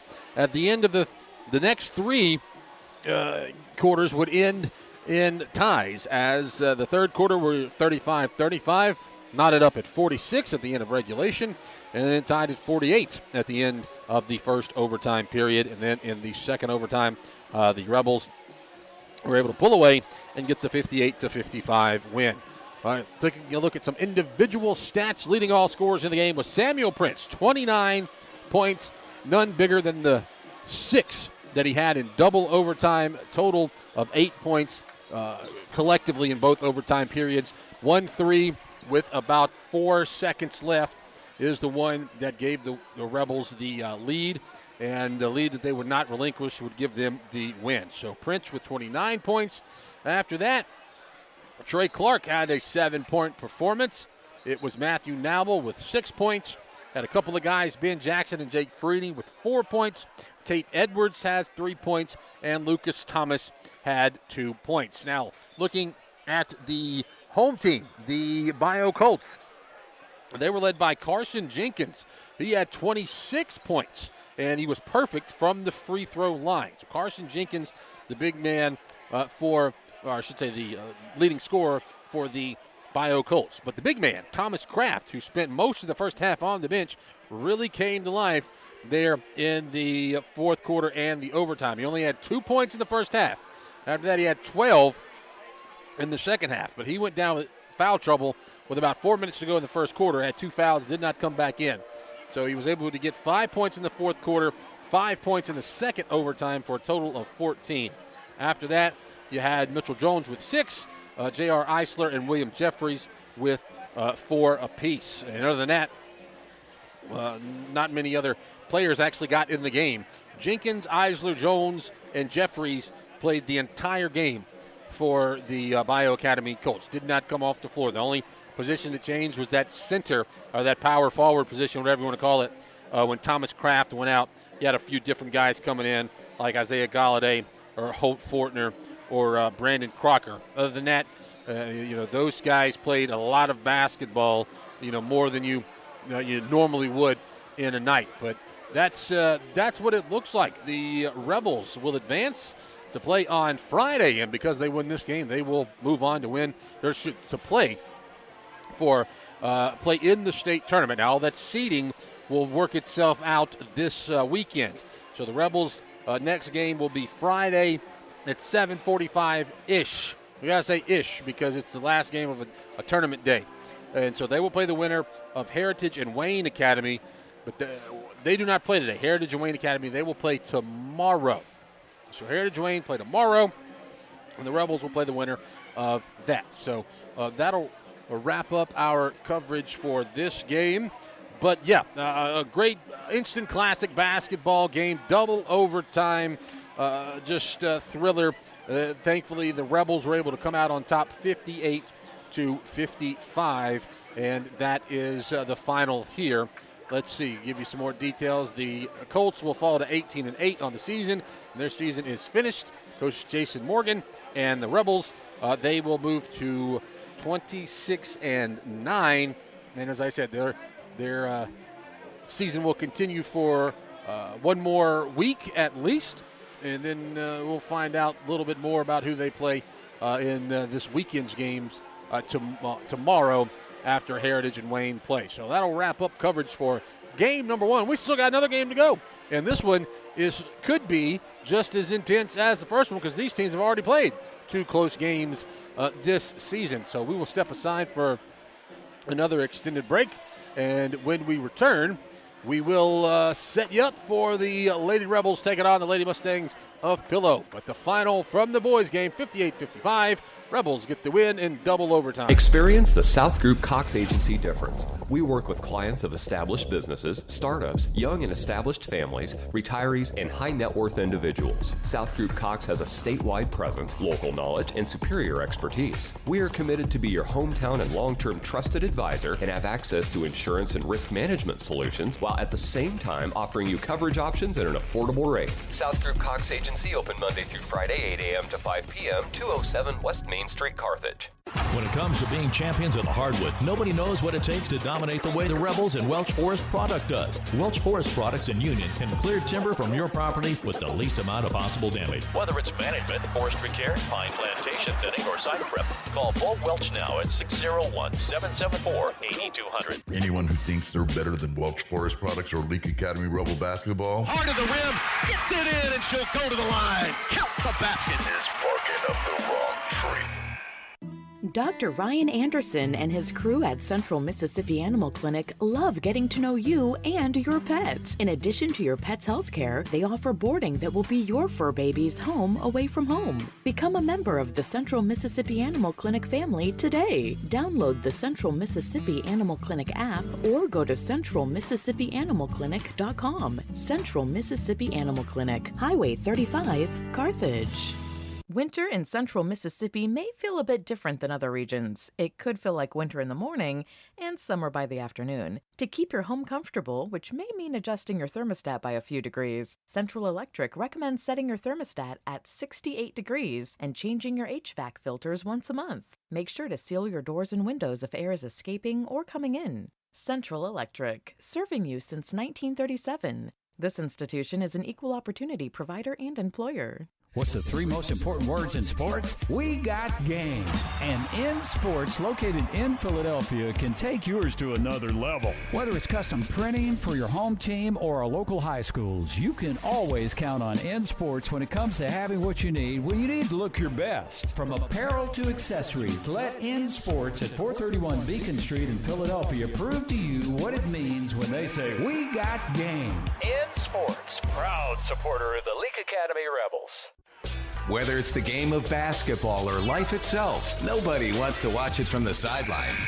Performance Therapy and their two closest locations in Carthage and Philadelphia. Their professional and experienced team of therapists provide occupational speech and physical therapy and can customize a plan for both in location or online sessions. For more information, visit their locations on Highway 16 in Carthage or on Beacon Street in Philadelphia. Performance Therapy, proud supporter of Leake Academy basketball. When dealing with something as complex as taxes and payroll can be, you can turn to Weaver Tax and Accounting to make things easier. Their professional staff works diligently to make sure your business and personal returns are complete and finished in a timely manner. Weaver Tax and Accounting will also execute your bookkeeping and payroll, bringing you the best in tax services since 1979. Weaver Tax and Accounting, 20 South Street, Sebastopol, and 109 Chadwick Avenue in Walnut Grove.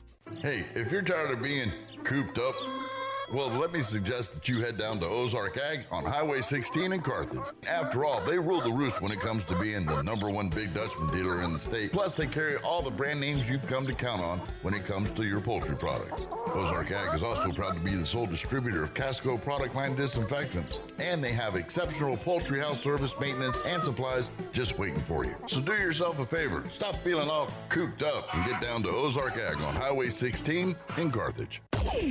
Boswell Media Sports. And welcome back in to Leake Academy Rebel Basketball. Breck Riley here with you. Gavin White on the camera. Billy Steen back in the studios in Kosciuszko. Well, we're going to move on to our Moore's Pharmacy pregame for this game number 2 of the afternoon with the Leake Academy Lady Rebels taking on the Mustangs of Pillow Academy.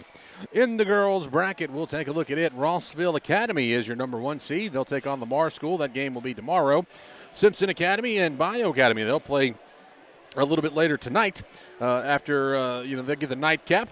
And that is, let's say, East Rankin and Heritage will play tomorrow at 4 o'clock. And, of course, this game right now is part of the bracket. The winners will move on and play on Friday. The winner of this game will move on to play the winner of East Rankin and Heritage Academy. But taking a look at the tail of the tape for Coach Amanda Hatch and the Leake Academy Lady Rebels. The Lady Rebels come in at 27-5. They are 8-2 in region play. They are number 3 seed out of Region 2, winning the consolation game in that tournament, the district tournament down in Mendenhall. They're taking on the Pillow Academy Mustangs, coached by Derwin Carpenter.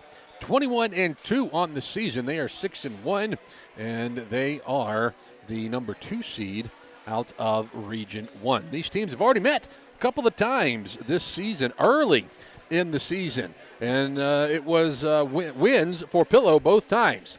On Tuesday, November 4th, the game played in Madden. It was a 49-34 win for the Lady Mustangs. That was the Rebels' first loss of the year. And then on Thursday, November 30th, the Rebels went to Greenwood, ended up losing a 4-point affair, 54-50, and that was their second loss of the season. So these teams are very, very familiar with each other.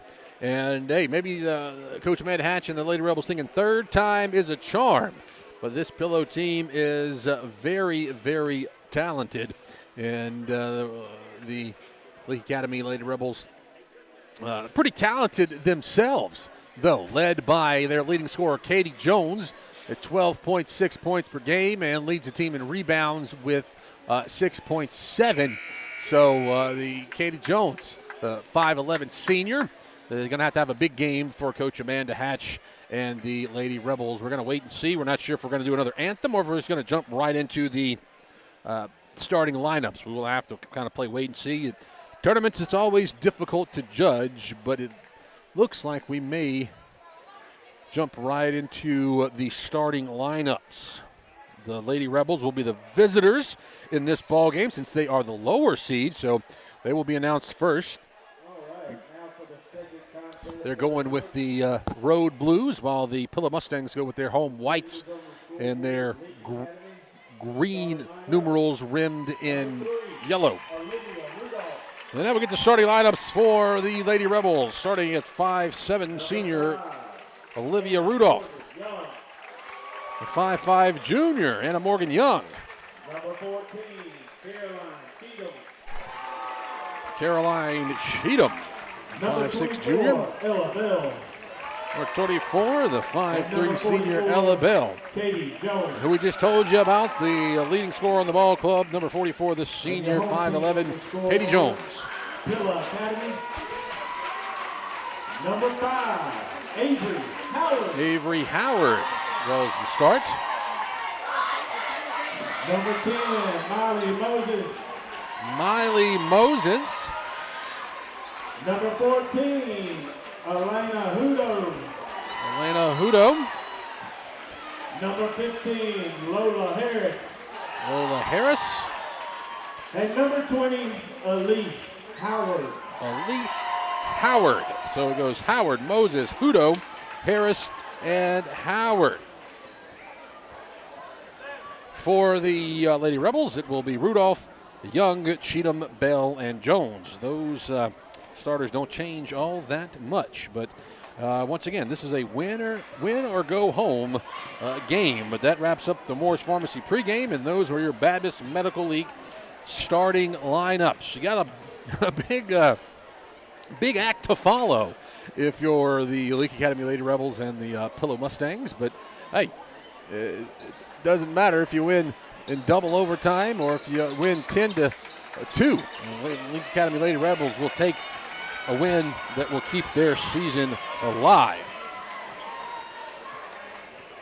So we're going to have Katie Jones working against Avery Howard there to jump for the basketball. Jones tips it. It's controlled by the Rebels, and it's Anna Morgan Young giving it up to Caroline Cheatham. Well, the Lady Rebels giving off to Young, who drives in high off the glass. Rebound, Katie Jones. They're going to call a travel on the Pillow. I didn't see that anyone ever had possession. Not sure how you call travel on what I thought was a jump ball. But anyway, it will be Lady Rebels basketball trying to inbound it. They're going to have to go up top. It's stolen away on the inbounds. That's Hudo. She's going to drive, go in. She'll be fouled on the layup.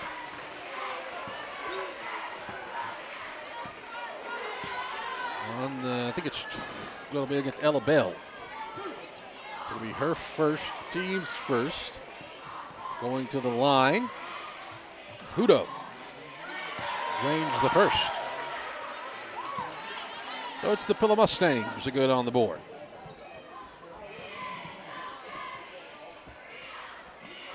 Hudo able to sink both of them. 2-0. Early lead for the Lady Mustangs. And big defense in the backcourt. Pressured. Caroline Cheatham across the midcourt stripe. Working it on the wing to the right. Looking for Katie Jones. She gets it. Jones on a breakaway will be able to go up and bank it off the glass for two. Someone, I believe it was Howard, over pursued and fell down. And Jones was able to get a clean open look to the basket. Now Hudo will drive in, kick back out. Back to Howard. Howard's going to try to drive. We got a whistle and a foul way away from the ball. That one will go against Cheatham. Yeah, Cheatham is working against, I believe that was at least Howard. They're both being very, very aggressive. And Howard fell down, so Cheatham called for the foul, but we're knotted up at 2 with 7 minutes to go. Howard on the wing, sends a 3 up. It's not there. Rebound is fought for. Pulled down by Harris. Another putback attempt goes up and good. That time it was Miley Moses. That'll give the Lady Mustangs the lead 4-2. Ella Bell back up top. And Morgan Young. Bounce pass low to Jones. Jones going to turn around, go up with the right hand. It goes in and out. That will be off of a Pillow Mustang, but the ball was given to Pillow. They say that one of the Rebels touched it last, and I don't think anyone in the gym thought that one of the Rebels touched it last. However, there's a call that made up for it on this end with the travel.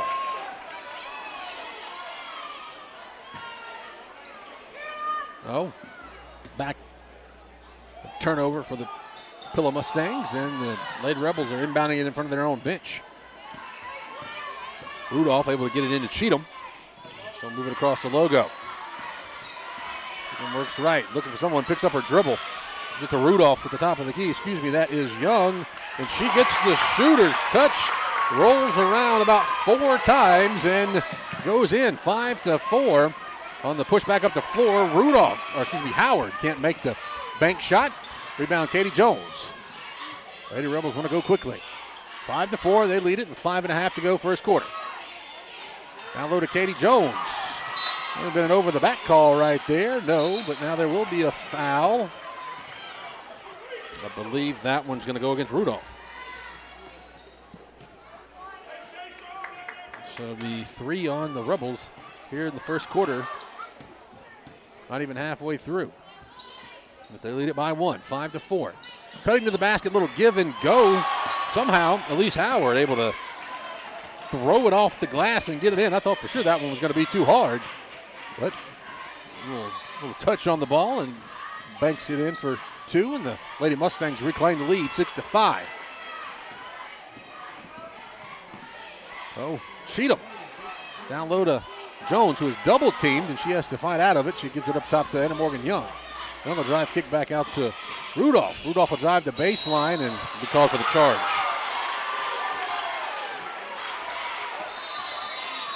Yeah, Rudolph was trying to drive the baseline, and then stepping in was Moses. We'll hit the 5-minute mark of the first quarter. A physical game going so far. It's Howard. There's a long 3 on the way. That's Miley Moses. She drains it. That makes it 9-5. 4-point lead for Pillow. You got Sarah Prince, who checked in the ball game for Rudolph, sitting with the 2 fouls. Jones is going to step back and take a long 2-pointer just inside the 3-point arc, and it's good. And Katie Jones with 4 points in the game, and Hodu on a jump up the floor. Rebound is yanked away by Olivia Rudolph, and now we got a whistle and a tie-up. Defense there by the youngster, the 8th grader, Sarah Prince, to tie up the basketball. It will stay on this end of the court with the Lady Mustangs, but the 8th grader, Prince, coming in relief of Rudolph. Drive, now Hodo going to put up a fadeaway jumper that finds its mark for 2. She's got 4 points. It's 11-7. Cheatham gets the inbounds pass from Rudolph. Excuse me, Prince is in the game for Ella Bell, not Rudolph. Rudolph back in. Young back up top to Cheatham. Lady Rebels looking for Katie Jones, trying to get her open down low. Prince kick it back across to Rudolph. Jones being guarded. She's going to have another good turnaround shot. It goes in and good. Katie Jones having a lot of success. Little 6-7 foot turnaround jumpers. Keeping the Rebels in the game right now, 11-9. Long three, Miley Moses. That's her second. 8 points of the Pillows' 14 have come from Moses. Sarah Prince breaks the pressures, 14-9, 5-point lead for the Mustangs. Now it's Anna Morgan Young. She's going to try to drive, go up. Ball's tipped from behind. Last touched by the Lady Rebels, apparently. And we got sort of a hockey lineup change here for Pillow. 3-4 new players came in. And also coming in for the Lady Rebels was Jenna Allen. Let's see, it's Jane Kimmel-Buford that's come in. Hodu's still in the game. Howard's still in the game. You got Addison Weems also in the game. And Buford able to cut through the Leake defense and get a layup, and that makes the lead 16-9. Coach Amanda Hatch wants a quick timeout. 2:40 to go, first quarter. Lady Rebels trail it by 7. Achoo! Achoo! Bless you, Mama. Thank you. Mama, you know that yummy medicine Moore's Pharmacy made for me? I bet they can make you some too. Well, let me just give them a call. Moore's Pharmacy is your specialty pharmacy for compounding and compliance packaging. This makes it easier if you take several prescriptions. And be sure to download their RX Local app. This will make your wait time even shorter, if you can believe that. Moore's Pharmacy, your only local independent pharmacy in Carthage, Walnut Grove, Sebastopol, and Lena. Boswell Media Sports. At the 2:40 mark of the first quarter, the Lady Rebels trail it by 7, 16-9. And then pressure on the inbounder, Sarah Prince, able to get it in to Rudolph. And Prince is going to try to take it all the way herself, throw up a shot. Marley Myers rebounds it high off the glass, not there. More ping-ponging, and Myers stays with it and gets the put back in. Get there by Myers. And then a turnover in the backcourt by the Mustangs. So the Lady Rebels will inbound it in front of the Mustang bench, which is off to our left. The Lady Rebels moving it right to left as you look at your radio. Jenna Allen gets it and has it poked away from behind. It's going to be a reach-in foul. That will go against Addison Weems, I do believe, number 13. Well, that's a first foul on Pillow in the quarter. Prince trying to find someone and quickly gets it into Morgan. Morgan picks up her dribble, is going to need some help. That's it off to Rudolph, across to Jenna Allen. Myers with the screen. Jenna Allen going to fire a long three. The lefty nails it. Junction three-pointer is good, and the Lady Rebels clawing back into it. Back to a 2-point deficit, 16-14 with a minute 55 to go here. Another long three. That was going to be short. Marley Myers claims the rebound. Outlet pass to Sarah Prince.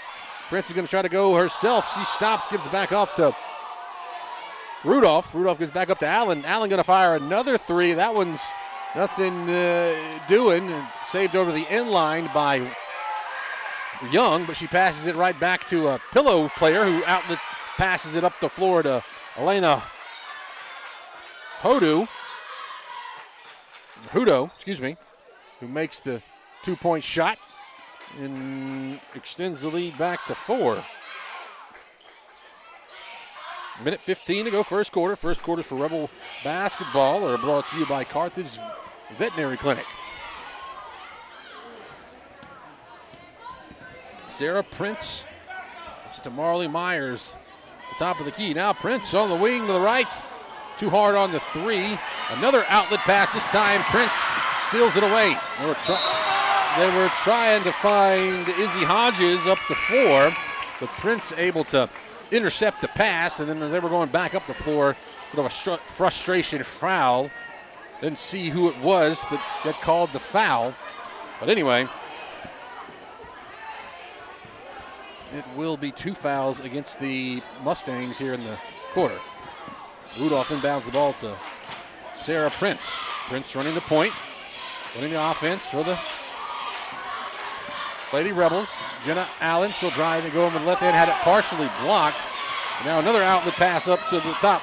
Miley Moses is going to reverse her court. Katie Jones gets the rebound for the Rebels. Addie Crow works it off to Jenna Allen. Allen gets it back to Crow, who wasn't ready for the pass and loses the handle on it. Loose ball controlled by Pillow. Gonna throw it forward. Long three over the net is Avery Howard. And Katie Jones tried to grab it but knocked it out of bounds, so it'll stay on this end of the floor right in front of us. 18-14. Pillow in the lead, and we got a whistle and a foul away from the ball. Jockeying for position, that's going to be Miley Moses. That should be the team's third. So now the Rebels will inbound it in front of their bench, and they can try to cut into the lead, hold for the last shot of the quarter, trailing it by 4. They give it basically just a handoff to Sarah Prince right in front of the bench. Prince runs, she'll be double teamed, picks up her dribble, throws it off to Rudolph. With 2 seconds left, it's Jenna Allen at the buzzer, nails the junction 3 at the buzzer. Jenna Allen with her second 3 of the game, and that makes it a 1-point lead for Pillow. We're back in 60 seconds to start the second quarter. Thank you. Moore's Pharmacy is my go-to pharmacy. I can pick up all my meds, shop for any occasion, get my gifts wrapped, and feel like part of the family while I'm there. There's nothing like shopping at home, supporting the very people I work with, go to church with, and am friends with. Moore's Pharmacy is a true asset to our community. Shortest wait, quickest service, and great prices. Moore's Pharmacy, Carthage, Walnut Grove, Sebastopol, and Lena.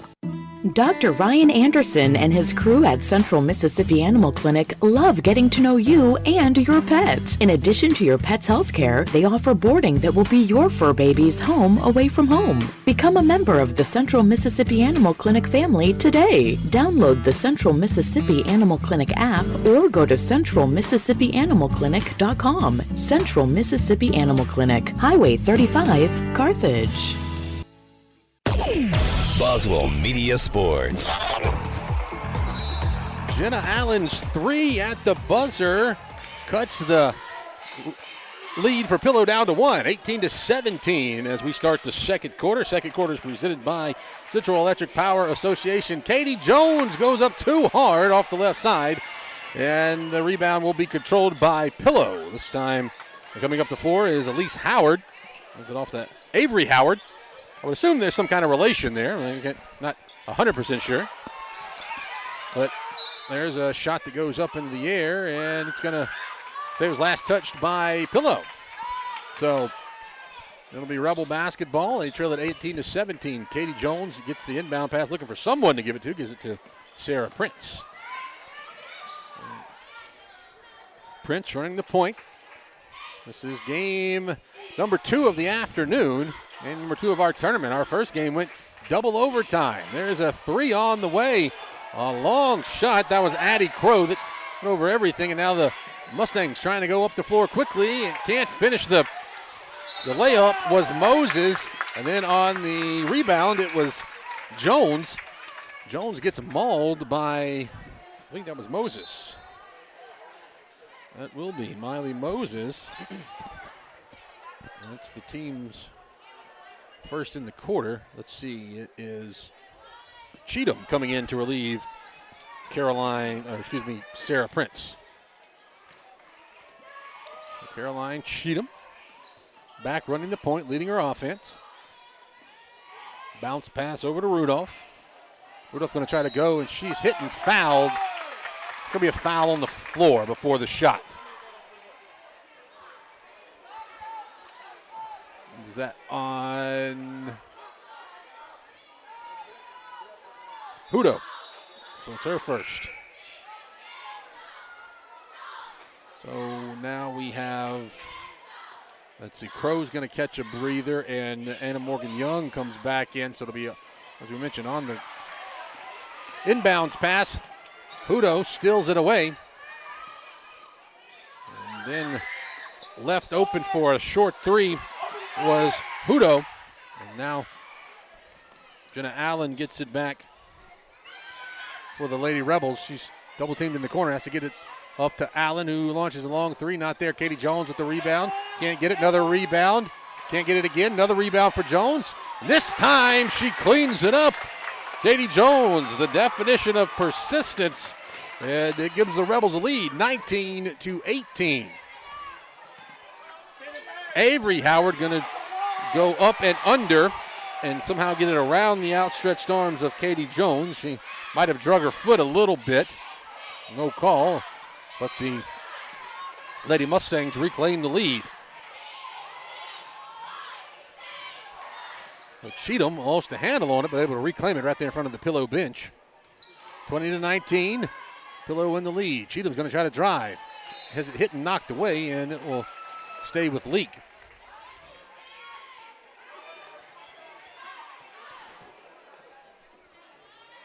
.5:43 to go. It's Cheatham looking to inbound.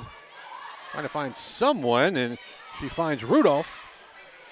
Rudolph goes to Allen, back down low to Jones. Jones with a turnaround jumper from about 8 feet. Gets the shot to roll in. 10 points for the senior Katie Jones. And it's 21-20. Rebels reclaim the lead. Avery Howard picks up her dribble, tried to go down low to Miley Moses. It's knocked away by the Rebels. It'll be Anna Morgan Young to push it up the floor. Rebels trying to extend their lead. Jenna Allen's got 2 threes in the game so far. A little bounce pass down low to Jones. Bank it in and count the basket. Go to the line. 12 points for the senior Katie Jones, and she is a wrecking crew down low. Once again, didn't see who the foul was on. As I said, if you didn't listen to the boys' game, our vantage point, we cannot see the scoreboard that has the fouls put up. Jones can't finish the 3-point play, but it 5-point lead. Hudo pulls up, makes a 3. She's the leading scorer for the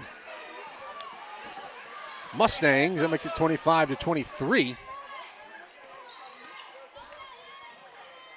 Oh, Anna Morgan Young gets the pass from Cheatham.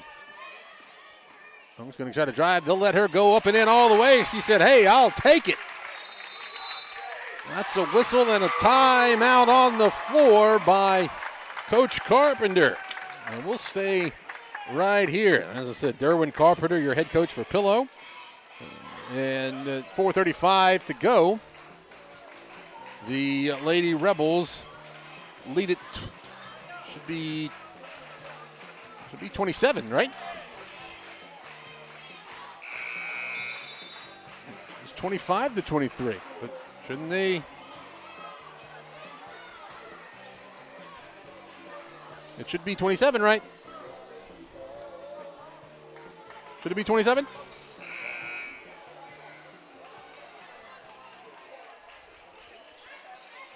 I think it should be 27. Yeah, we're still not quite sure. 27. We got 27. 27. Pretty sure, but yeah, we're trying to get that sorted out after the inbounds pass, but unless they just didn't count that basket, but We had 27. so we're still trying to get it sorted out. I think they're trying to come up with the score.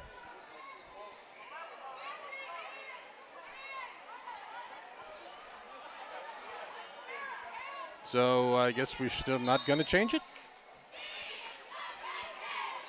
Pretty sure it should be 27, but anyway, there's a whistle and a foul.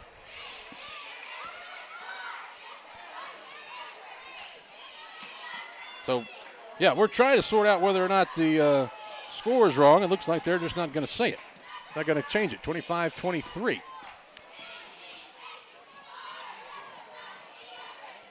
Cheatham running it around to Rudolph. Rudolph back to Cheatham. Going to pick up her dribble at the top of the key. Bounce back to Rudolph. 4 minutes to go. Halfway point of the second quarter. Second quarter's for Rebel basketball, presented by Central Electric Power Association. Oh, Katie Jones looks like she's going to come back in on this next dead ball.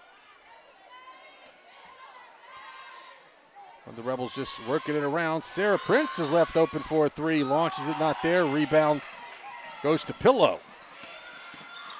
Running it quickly is Elise Howard, who can't get it to go. Rudolph gets it on a fast break. She'll try to go up, and she is hit, and no foul called. But cleaning it up is Olivia Rudolph.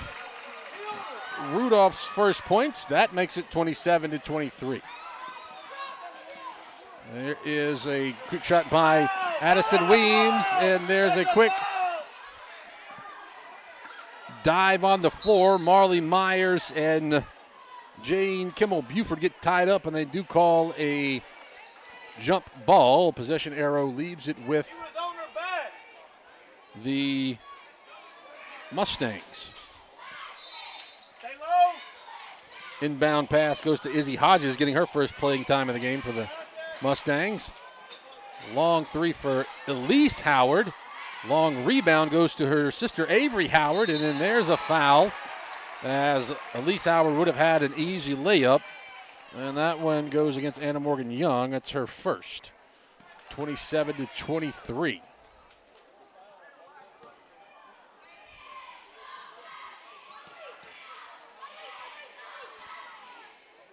Oh. Elise Howard's first free throw is no good. Marley Myers comes back in.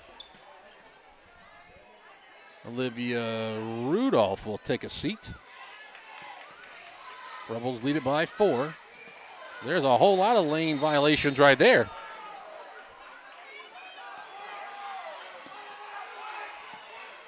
Wow. They're going to call that against Leake. Or maybe they say no shot at all. I'm not sure, but there we go. There's another jump ball tie up, and that one will favor the Rebels. Yeah, about half the players around the lane jumped in, but apparently officials said that Leake jumped in first. Marley Myers looking for some help, gets it to Jones. Rebels going to have to try to get it across the court. It'll be hit and tipped and go out of bounds by Avery Howard. 27-23, 2:46 to go. Rebels with the lead. Caroline Cheatham is an inbound being guarded by Hodges. Going down low to Myers. Myers can't control it. She's hit and she lost it. Couldn't handle the pass or hold on to the pass, and it goes in. So they just thought we were going to have a stoppage of a play for a substitution. They put the buzzer, but no one stopped. And Jane Kimmel-Buford puts up a 2-point shot and gets it to go. And now it's back to a 2-point game, 27-25.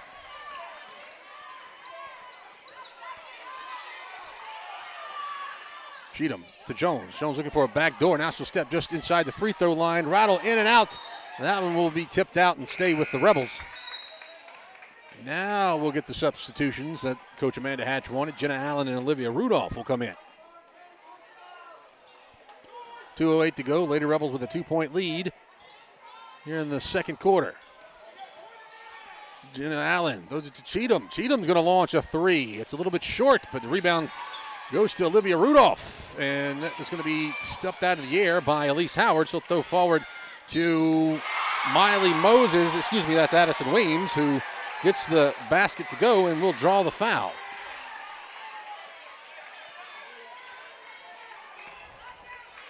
Yeah, I didn't see who the foul was on there either.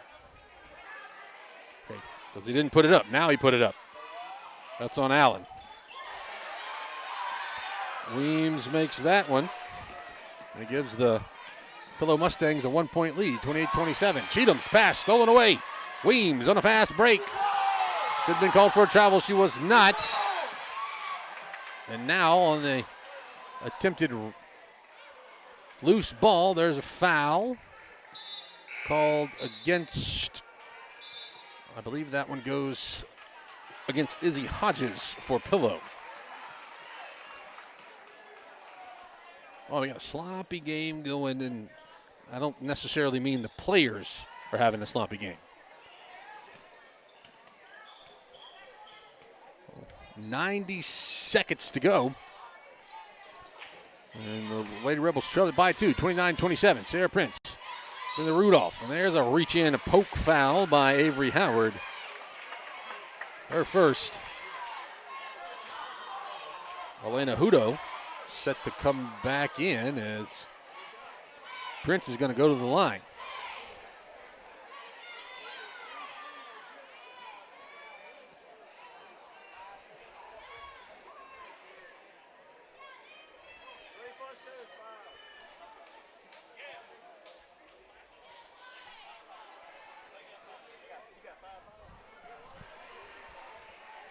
So we're just trying to figure out how many fouls are there.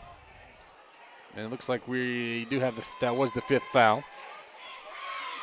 So Sarah Prince shoots the free throw, hits the back iron, and falls out. Rebels trail it by 2, 29-27.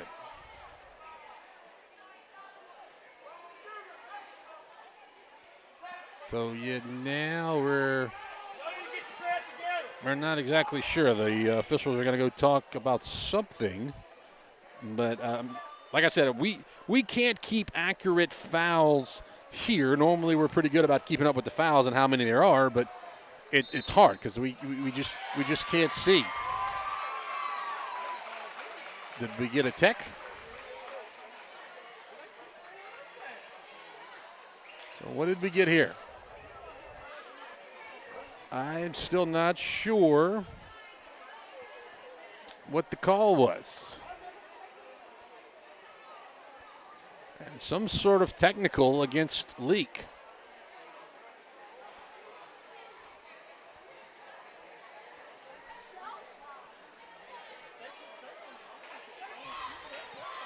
Yeah, I'm still not sure what happened here.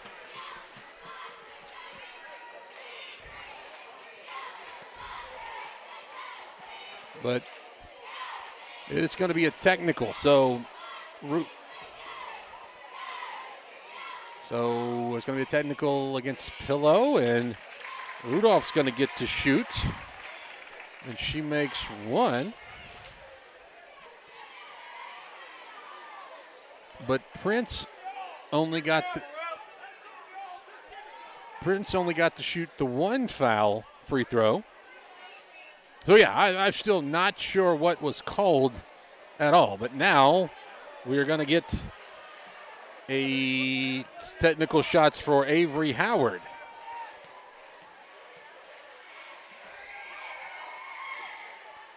And she makes the first. So, yeah, I am still confused.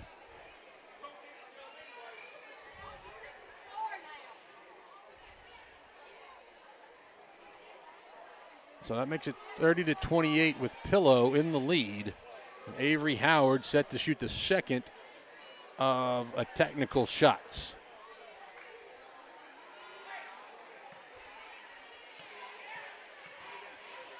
So here's her second shot. Her offering is up and good. 31-28. Minute 27 to go. Still, I had no clue what happened. No clue. I had to try to sort that out at halftime. Someone was called for a technical. Not sure who it was. As Elise Howard's going to try to drive. She does. Banks off one for 2, and it's good. 33-28. Jenna Allen passes it over to Cheatham. Cheatham to Sarah Prince. Prince back to Cheatham. Looking for Jones. That's tipped away. Prince catches it, and she's fouled.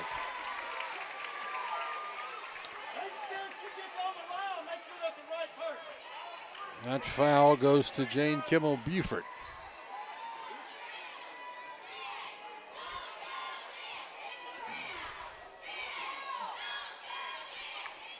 So Prince, first one rattles in and out.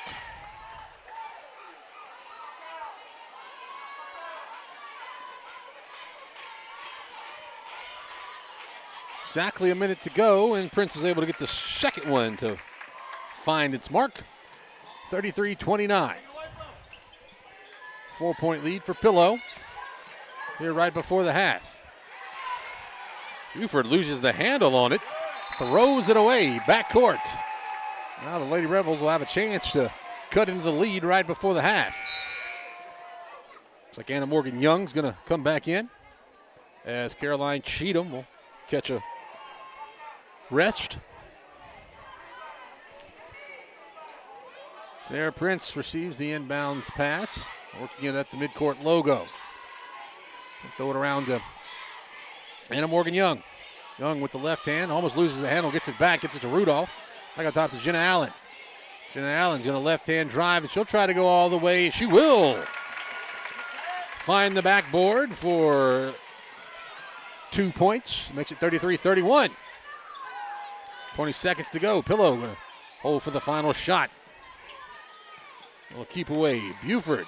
She'll go up and under and able to get around Katie Jones. Jenna Allen with 7 seconds left gets it off to Sarah Prince. Prince going to look for someone. Gets it off to Rudolph, who will launch it at the buzzer. Nails the junction three at the buzzer. And that puts the end on the first half, 35-34. The Lady Rebels trail it by 1. We'll step aside for our Wendy's halftime break. We come back, give you some stats on the first half.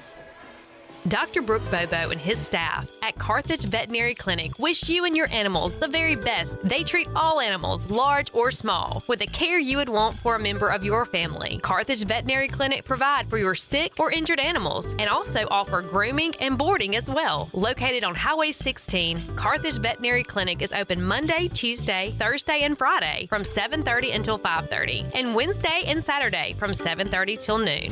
Achoo! Achoo! Bless you, Mama. Thank you. Mama, you know that yummy medicine Moore's Pharmacy made for me? I bet they can make you some too. Well, let me just give them a call. Moore's Pharmacy is your specialty pharmacy for compounding and compliance packaging. This makes it easier if you take several prescriptions. And be sure to download their RX Local app. This will make your wait time even shorter, if you can believe that. Moore's Pharmacy, your only local independent pharmacy in Carthage, Walnut Grove, Sebastopol, and Lena.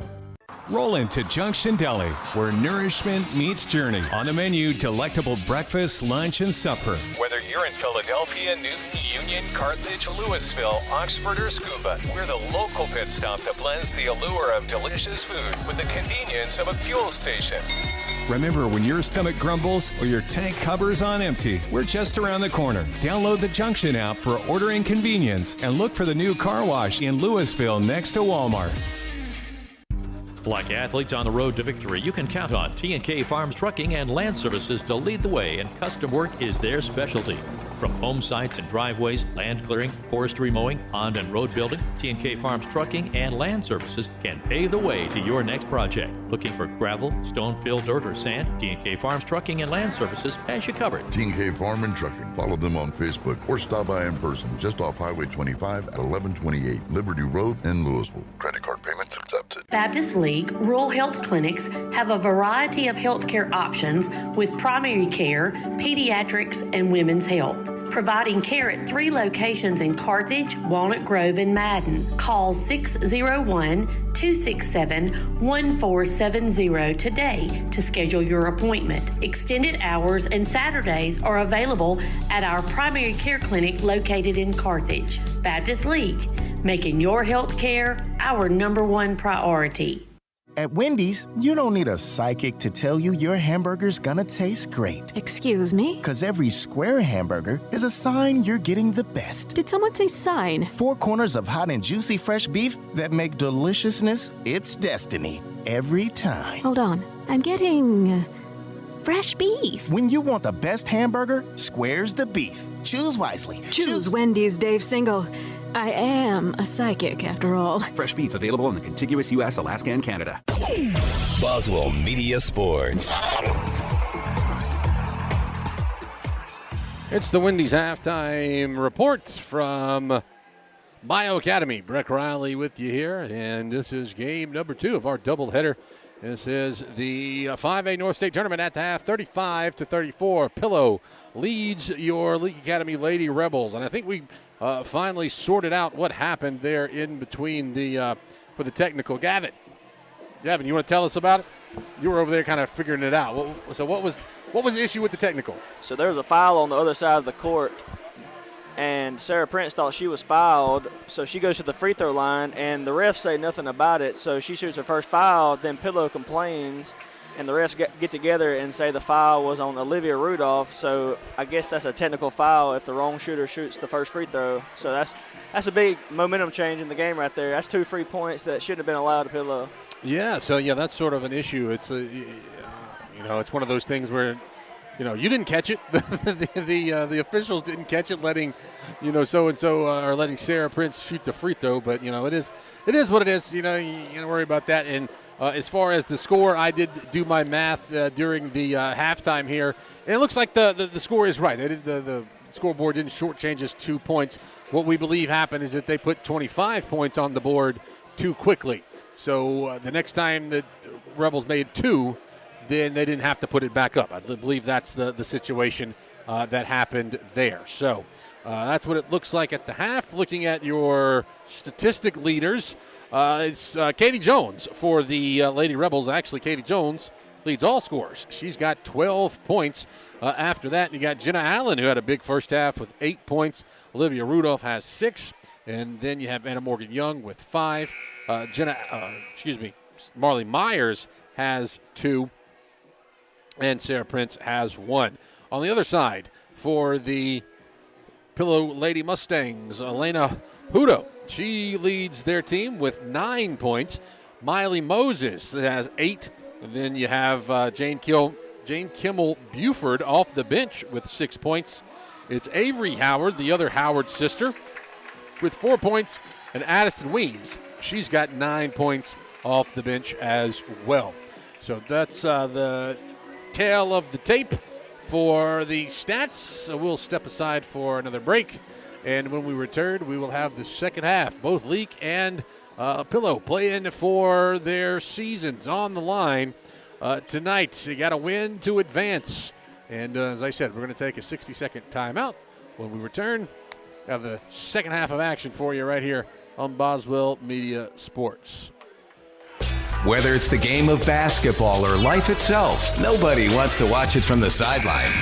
Performance Therapy and their 2 closest locations in Carthage and Philadelphia. Their professional and experienced team of therapists provide occupational speech and physical therapy and can customize a plan for both in-location or online sessions. For more information, visit their locations on Highway 16 in Carthage or on Beacon Street in Philadelphia. Performance Therapy, proud supporter of Leake Academy basketball. When dealing with something as complex as taxes and payroll can be, you can turn to Weaver Tax and Accounting to make things easier. Their professional staff works diligently to make sure your business and personal returns are complete and finished in a timely manner. Weaver Tax and Accounting will also execute your bookkeeping and payroll, bringing you the best in tax services since 1979. Weaver Tax and Accounting, 20 South Street, Sebastopol, and 109 Chadwick Avenue in Walnut Grove. Boswell Media Sports.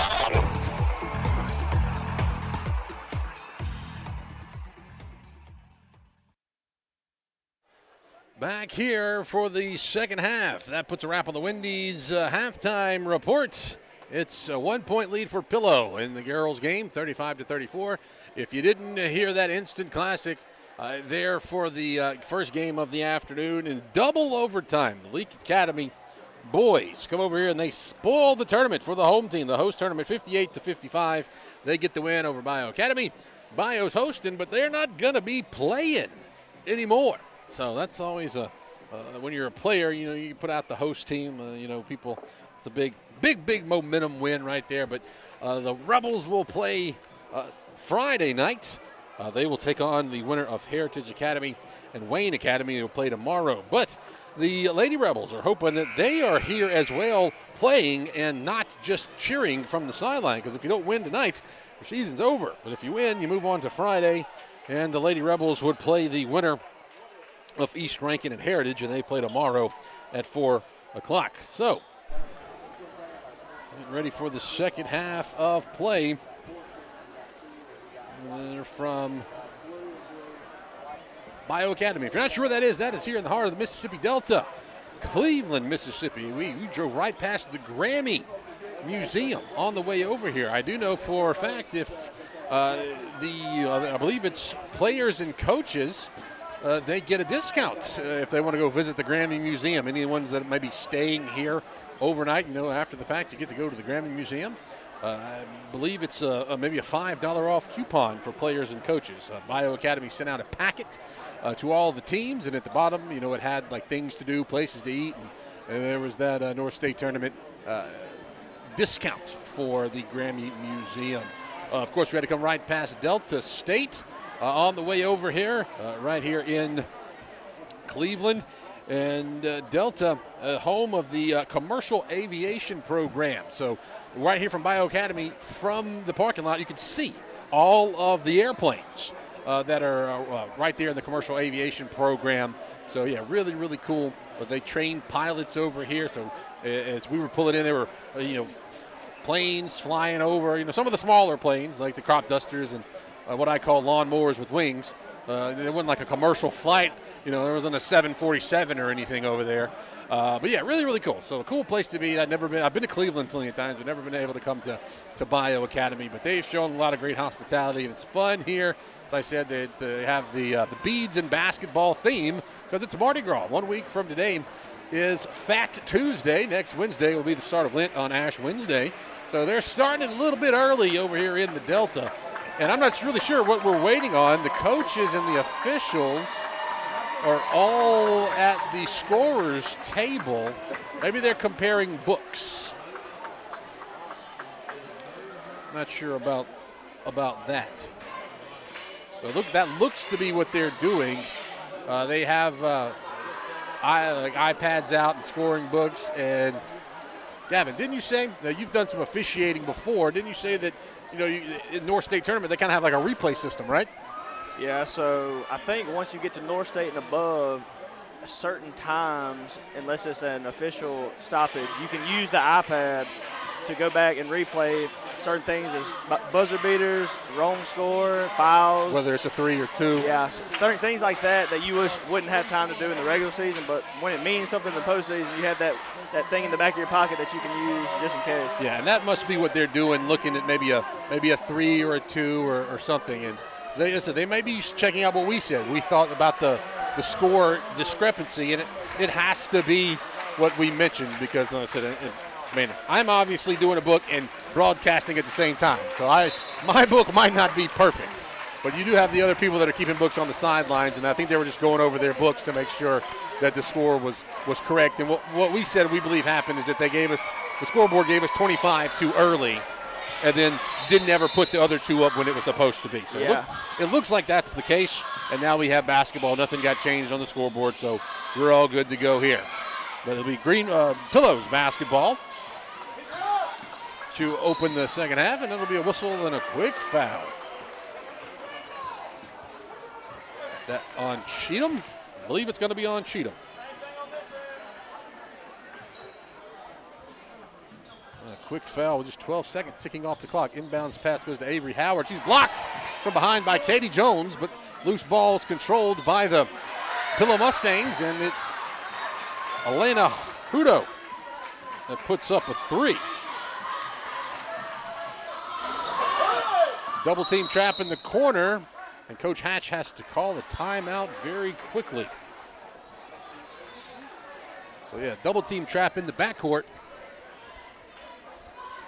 And Coach Hatch didn't want to give up the possession, so quickly with the timeout. We'll stay right here, 37-34. They must have said that Hodo's foot was on the line, so that was just a 2. I had it up as a 3.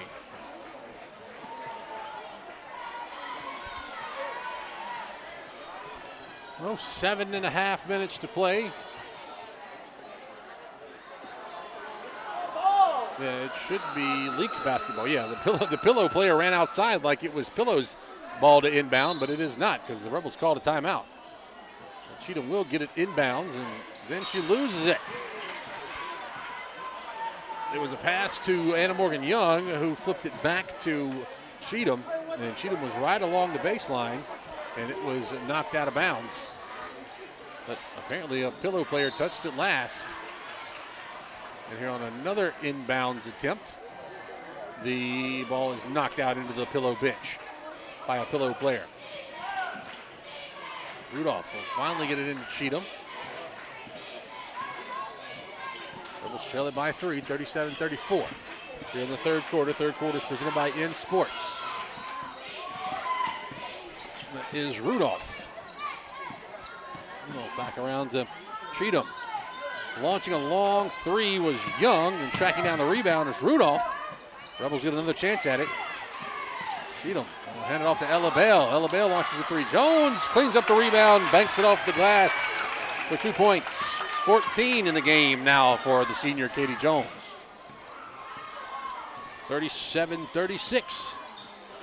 Avery Howard drives, kicks it back out. Hudo is going to try to drive against Katie Jones, able to go up and get the high off the glass layup. Push it back out to a three-point lead, 39-36.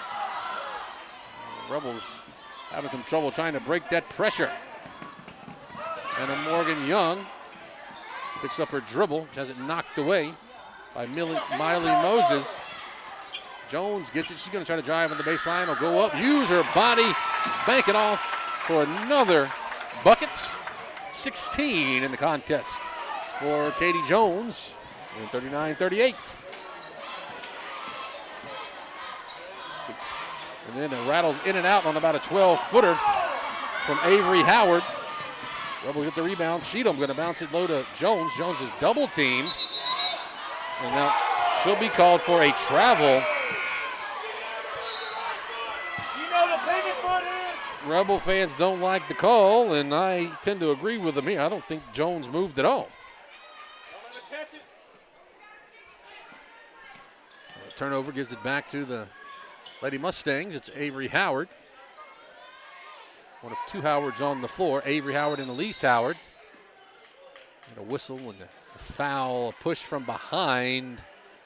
That one's going to go against Anna Morgan Young, I do believe.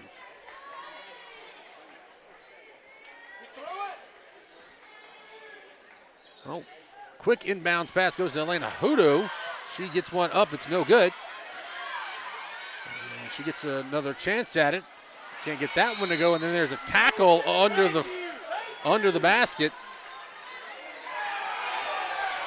as Lola Harris was called for the foul. Yeah, and I said she was tackled from behind. Was Anna Morgan Young. Caroline Cheatham working it, trying to get across the midcourt, and she's going to be tripped. Avery Howard, that should be her second foul.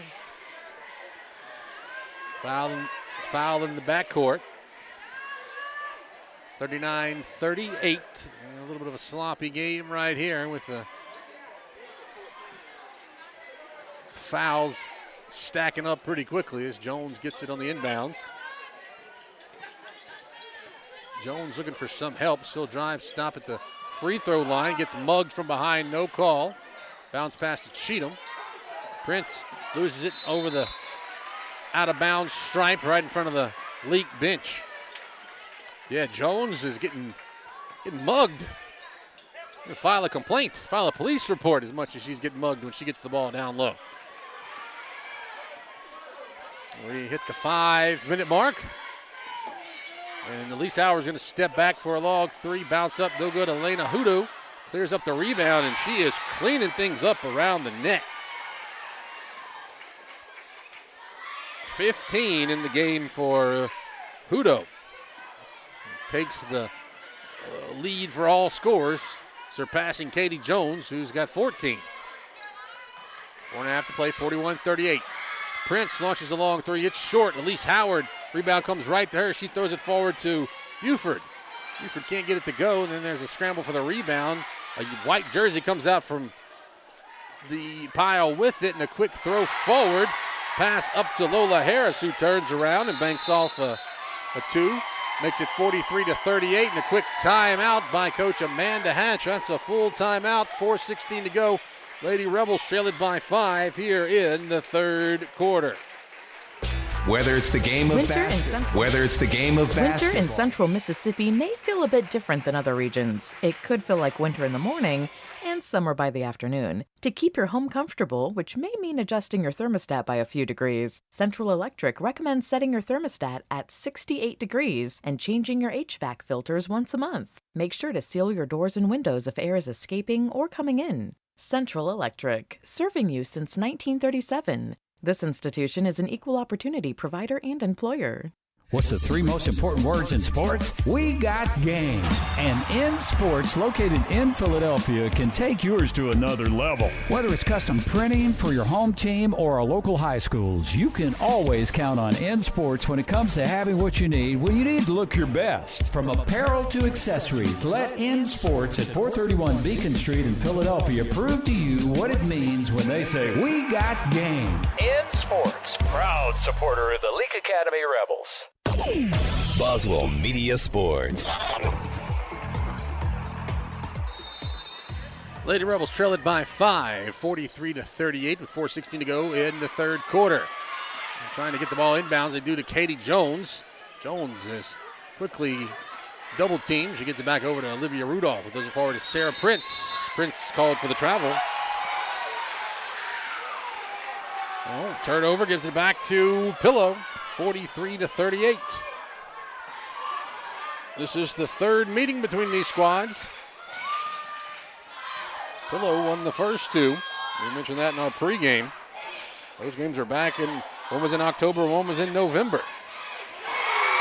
Long 3 in the corner is good for, I believe that was Lola Harris. That is the largest lead of the day for the Pillow Lady Mustangs at 46-38. Rudolph's going to drive. Throw back up top to Jenna Allen. Allen on the wing to Prince. Prince in the corner to Young. Now the ball's loose on the floor. Young gets it back to Prince. Got to be a foul somewhere. Prince gets it back to Young, and now finally a foul call. That foul goes against Lola Harris, her second.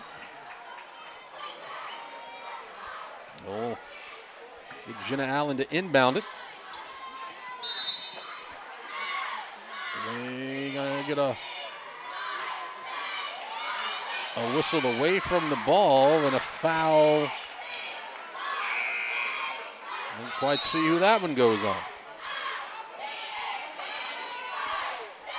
That one went on, I mean, it's against Pillow, but didn't see who it was. Maybe Harris again. But Prince will inbound it under the goal this time. Young, top of the key, throws it across to Prince, who has to jump and get it. Bounce pass back across to Rudolph. Jones is wide open, and she's able to bank a shot off the glass for 2. 16 in the game for the senior. 46-40. Pillow in the lead. It'll be a Hudo, will be fouled.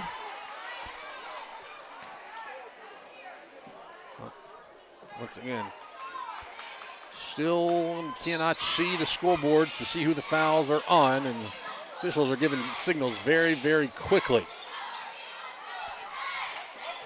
But 46-40.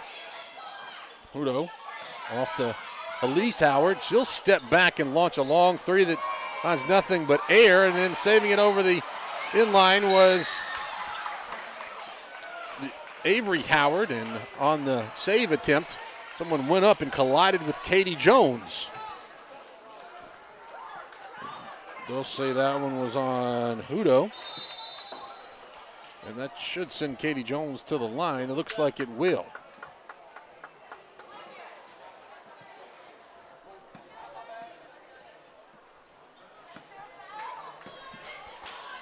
Katie Jones go to the line. She's only been there once today. She's 0 for 1. 0 for 2.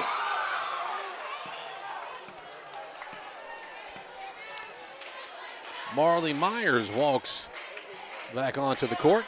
Checks back into the ball game. Jones makes the second half of her free throws. Gives her 18.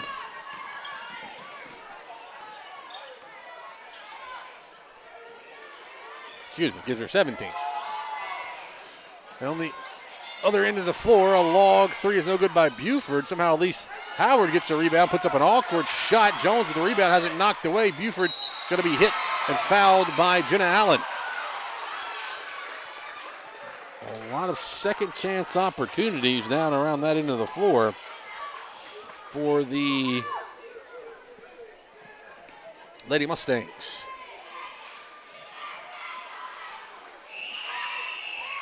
The first shot is nothing but net for Buford, who has turned in a 7-point performance off the bench. That one rattles in and out. Katie Jones pulls in the loose basketball for the Rebels, and it's Sarah Prince to push it forward. Prince running it around the perimeter, needing some help, gives up her dribble, finally gets help in the form of Anna Morgan Young. Jones trying to back down Elena Hudo. Good matchup there. Still just working around the corner. Jenna Allen gets it. Sarah Prince looking for someone. Now she'll dribble, throw it across to Allen. Allen was hot in the first quarter with a couple of threes. Anna Morgan Young gets it, bounce pass down low to Jones. Jones, she'll fight up and under. She'll get fouled. And you see Katie Jones give a big sigh of relief and say, finally. So she's a little worn out right there. But Jones will go to the line to shoot a pair of free throws. Yeah, it is rolled out and double team Katie Jones anytime she gets the basketball. Able to get that free throw in. Now she's got 18.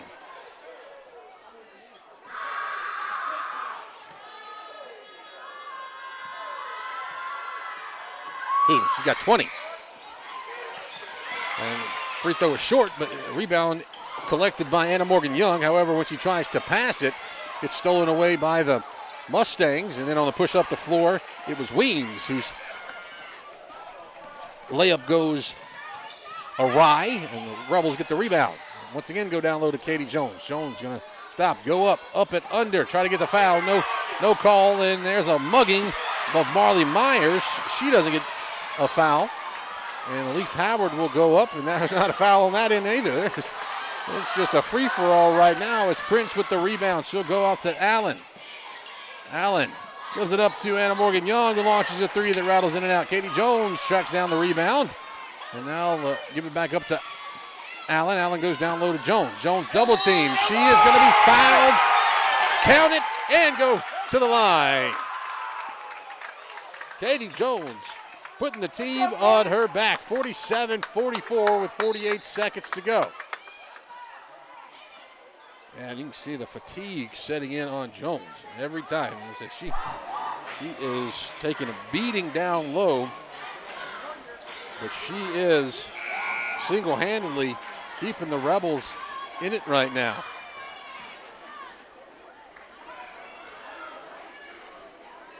So we got some changes and substitutions here.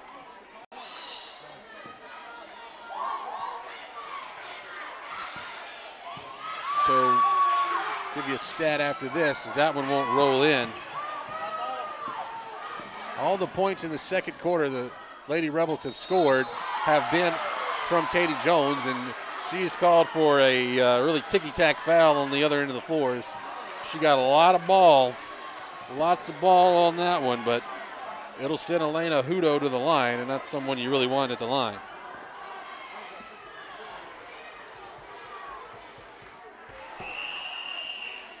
She sinks it.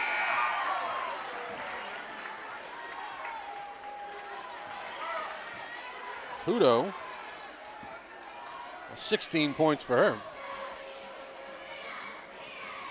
And shooter's roll. Puts it over it for another one. Makes it 17. 35 seconds to go. Rebels trail it by 5, 49-44. Jenna Allen going to try to drive, go in hard. She's hit. Ball goes out to Cheatham. Marley Myers goes down low, and she'll be fouled on a reach-in attempt by Buford.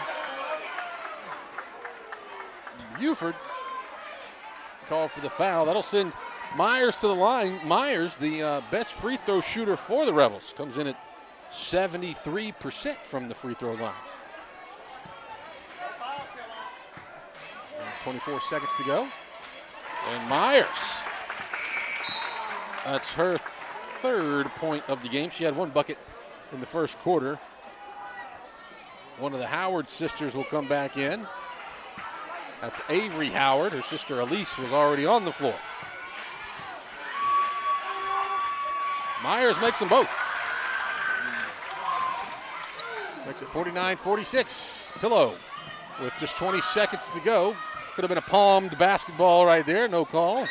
Elena Hudo steps inside the two-point arc. Won't make it. The three-point arc won't make the two. Cheatham's rebound knocked away. And now it is Rudolph who comes up away with it. Sarah Prince will drive. She'll go pick it off to Myers last second. She'll go up and make it in for two. 49-48. Oh, heave it at the buzzer. No good if it goes. It did go, but it's no good. And that will end the third quarter, 49-48. We got a good one. Stay right here. We'll step aside for 60 seconds. At Wendy's, you don't need a psychic to tell you your hamburger's gonna taste great. Excuse me? Because every square hamburger is a sign you're getting the best. Did someone say sign? 4 corners of hot and juicy fresh beef that make deliciousness its destiny every time. Hold on. I'm getting fresh beef. When you want the best hamburger, Square's the beef. Choose wisely. Choose Wendy's Dave Single.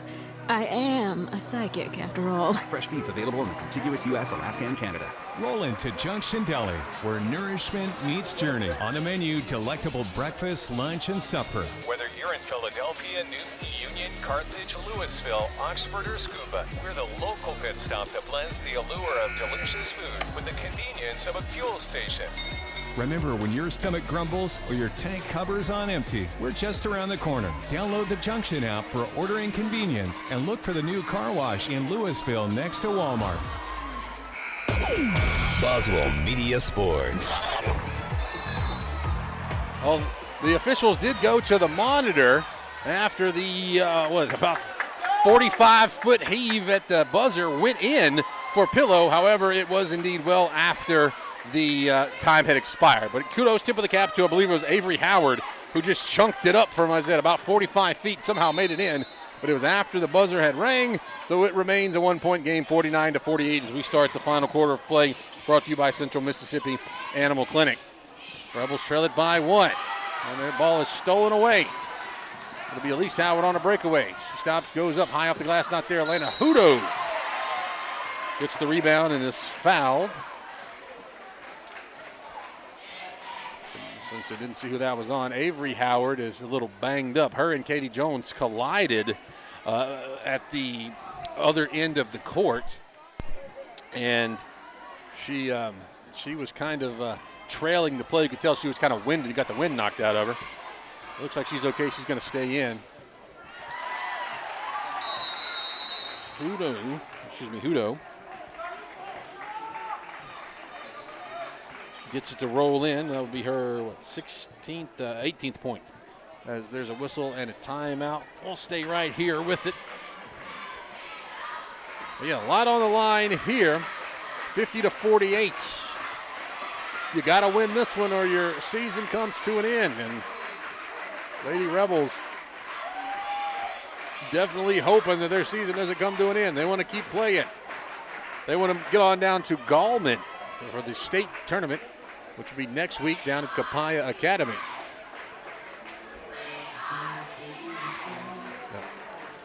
As Rick Springfield plays over the loudspeaker.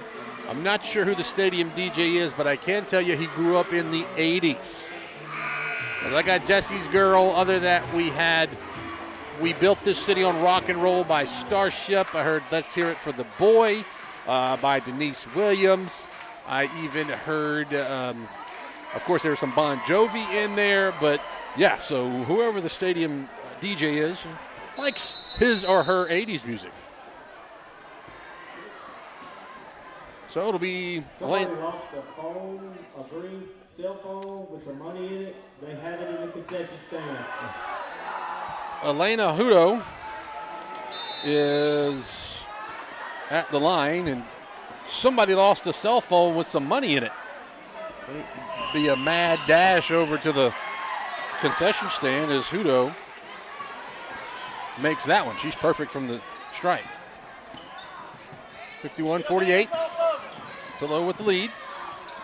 Sarah Prince. Caroline Cheatham. Rudolph back to Prince. Just as I said, the Rebels working that perimeter. Man-to-man defense. Jenna Allen steps back for a long three. Halfway down and out of the cylinder. She connected on a couple of those in the first quarter. Outlet pass up the floor is a little lay-in is missed by Lola Harris. And the jump ball after the fact on the rebound keeps the possession on the far end of the floor from our vantage point with Pillow. And there's going to be a throw in, and Howard has to track it down. It goes way back court. Throws it in from under the basket. Elise Howard and her sister both on the floor for Pillow. It is Lola Harris giving it back to Elise Howard. She's going to left-hand drive, step inside the free throw line. Katie Jones pulls up the loose basketball. Gives up to Sarah Prince. Prince runs through a screen from Jones. Jenna Allen in the corner. Back up top to Rudolph. Rudolph still taking dribble drive. Cheatham has to snag one from going out of bounds, and she finds Jones. Now Jones is going to dribble, go, kick it off last second to Allen, and Jones is called for a charge. Whew. Tough call there. Tough call there. I'm not sure anybody was set to take that charge. 6.5 to play. Rebels still trailing it by 3, 51-48. Sarah Prince guarding Elise Howard as she brings it across the midcourt stripe. The Colts logo here for the Bayou Colts at home. Reach-in foul will go against Olivia Rudolph. I have that as her third foul.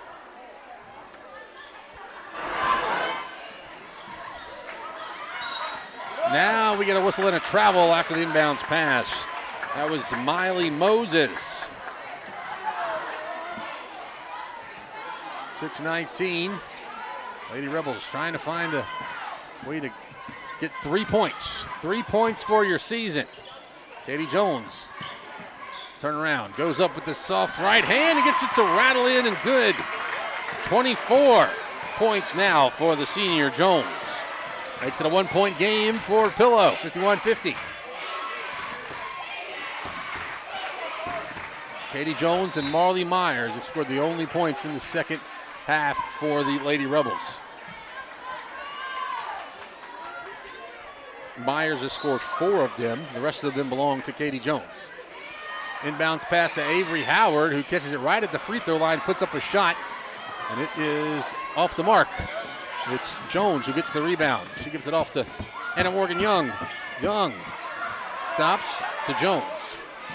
Jones, the ball way too far away from the basket for her liking, so she gives it back to Sarah Prince, who will run the point for the Rebels. It's Anna Morgan Young who launches a junction three. No good, not there. Rebound fought for, goes back in by Rudolph, but she tips it to a white jersey. Now the Mustangs go up the floor. It's Elise Howard. She bounce passes it to her sister, Avery Howard. She's working on the wing in front of the bench. Elena Hudo gets it back. 5 minutes to go. Elise Howard cutting through the defense, goes up high off the glass, and it's Katie Jones that comes down with the rebound. Prince will throw it forward to Allen. Allen's going to be called for the travel. Allen kind of stopped and stutter-stepped a little bit and guilty of walking with the basketball as we get a few more subs for Pillow. Addison Weems checks in. Also Izzy Hodges comes in, and Jane Kimmel Buford will come in.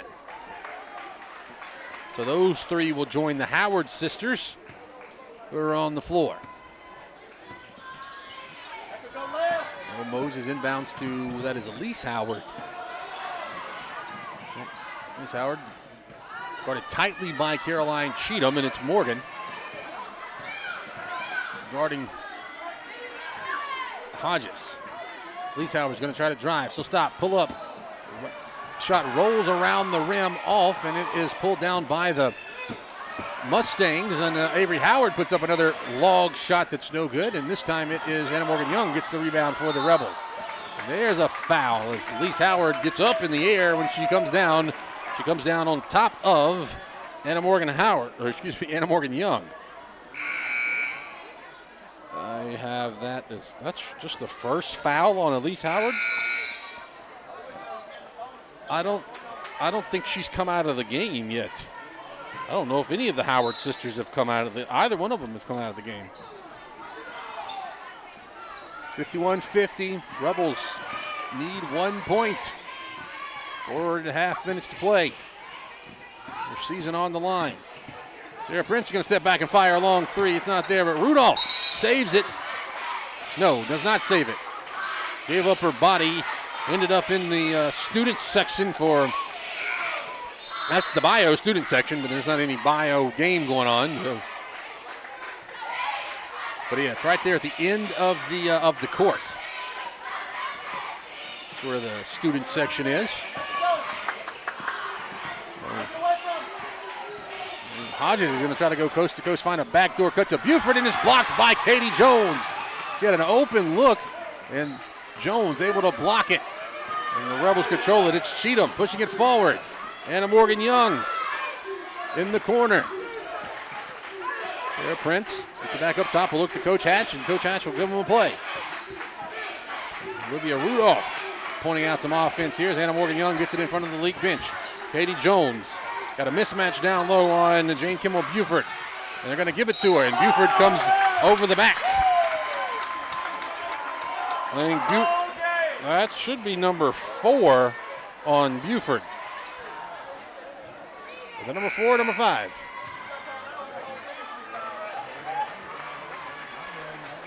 That might be number 5. No, that's just number 4. And now we have sort of a hockey shift change here for Pillow.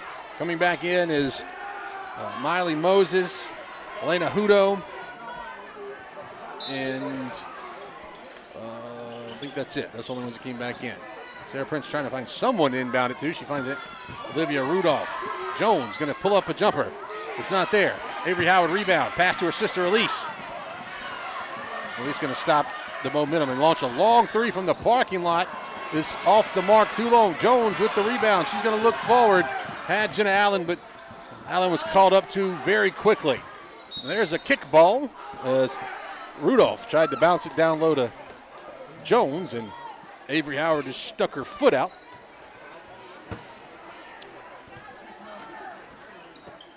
Well, the Rebels basketball trailing it by 1, 51-50. The inbounds pass goes to Jones. Jones gets it to Rudolph. Rudolph will just try to go all the way in, and she gets it. And draws the foul. Did he call the charge? Oh, wow. He called a charge. Yeah, that's bad.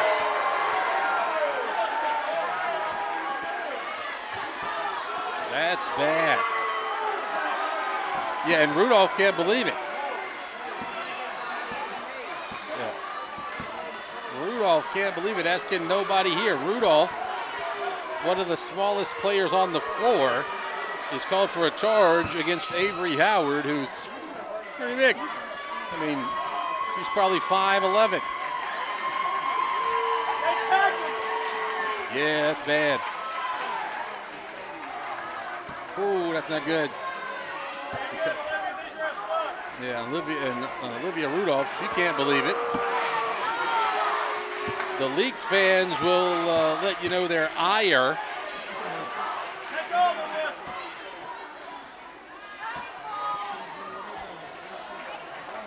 Yeah, so Rudolph takes the seat. Yeah, that's bad. Real bad. Rebels trail at 51-50.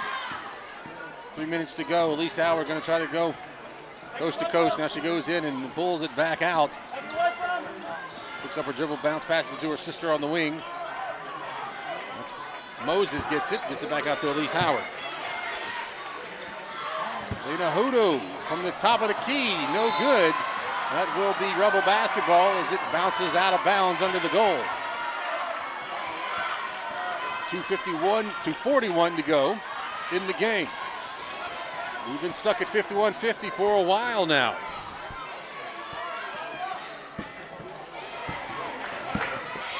Nope.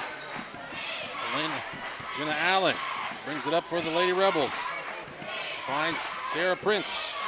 Prince, a lot of play in time. Katie Jones with a different look, goes up and under, but the rebound, fault by Anna Morgan Young. Young gets it back to Cheatham. He gives it to Jones.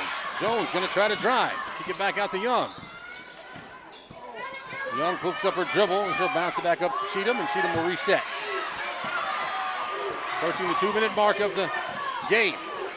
Lady Rebels trailing it 51-50. Jones gets it. Out beyond the arc.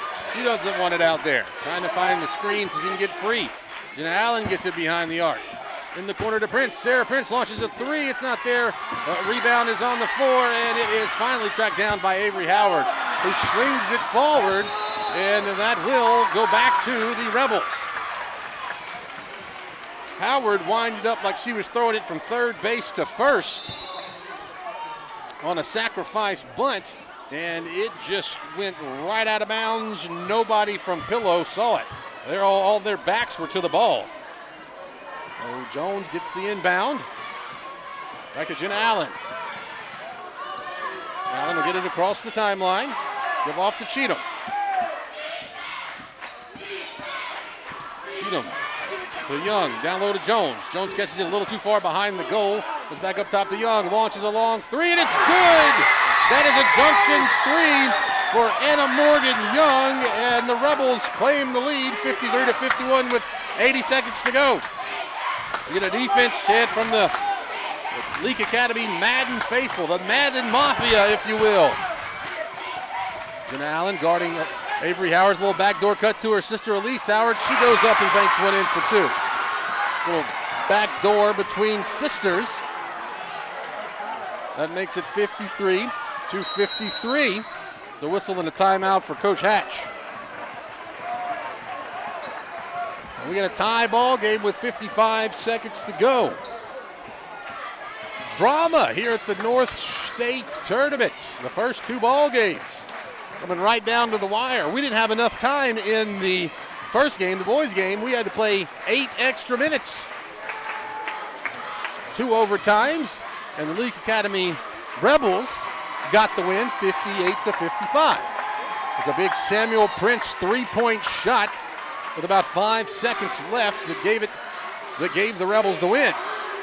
Well, we're tied at 53 with 55 seconds to go.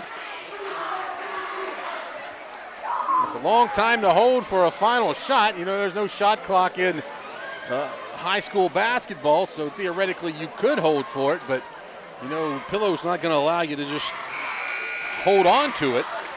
So it's a long time. You got to have fruitful possessions here if you're the Leake Academy Lady Rebels. Yeah.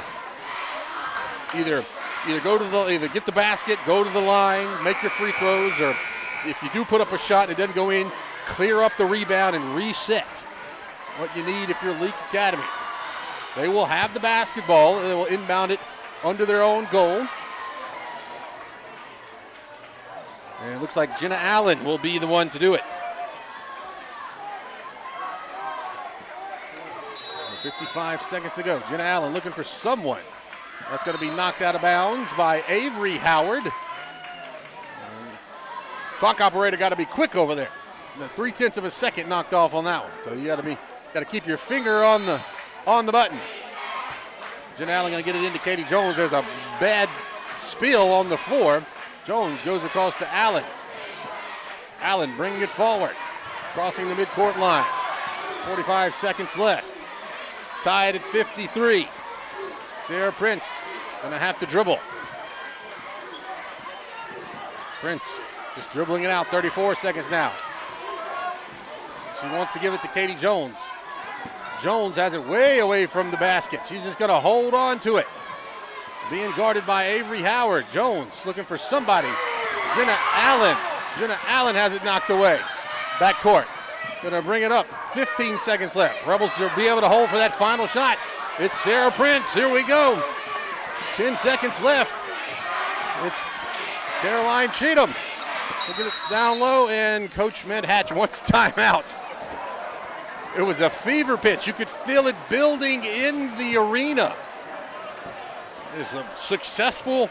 The Lady Rebels have run, 53 seconds. 51 seconds.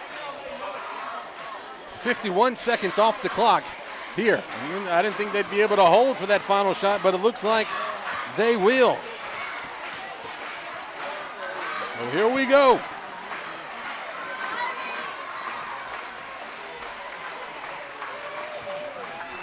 The Lady Rebels. They could win it on an inbounds play, 53-53. 4.2 seconds to go. Full timeout by Coach Amanda Hatch. This is for your season for Pillow and for Leake. The boys punched their ticket in dramatic fashion.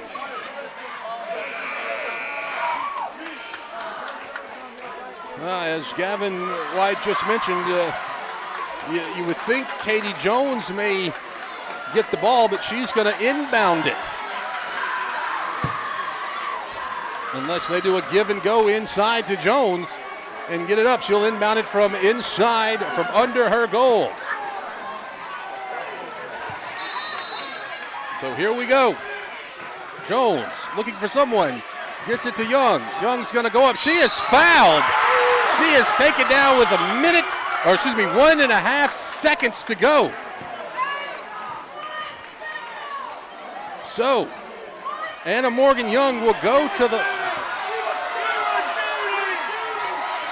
Anna Morgan Young's going to go to the line to shoot 2.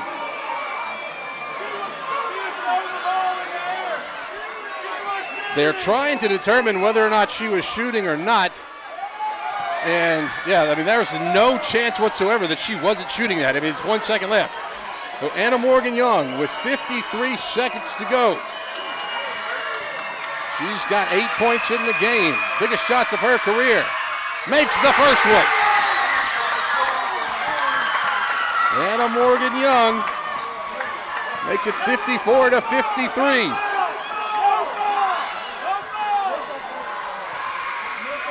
Anna Morgan Young makes the second one. There's going to be a whistle and a timeout. 1:55 to go. Anna Morgan Young, ice water in her veins. The junior makes 2 free throws to make it 55-53. 55-53, 1.5 seconds left.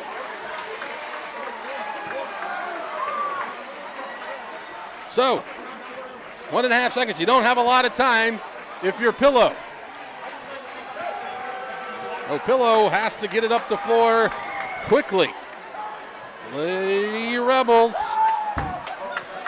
trying to close it out and punch their ticket to the state tournament.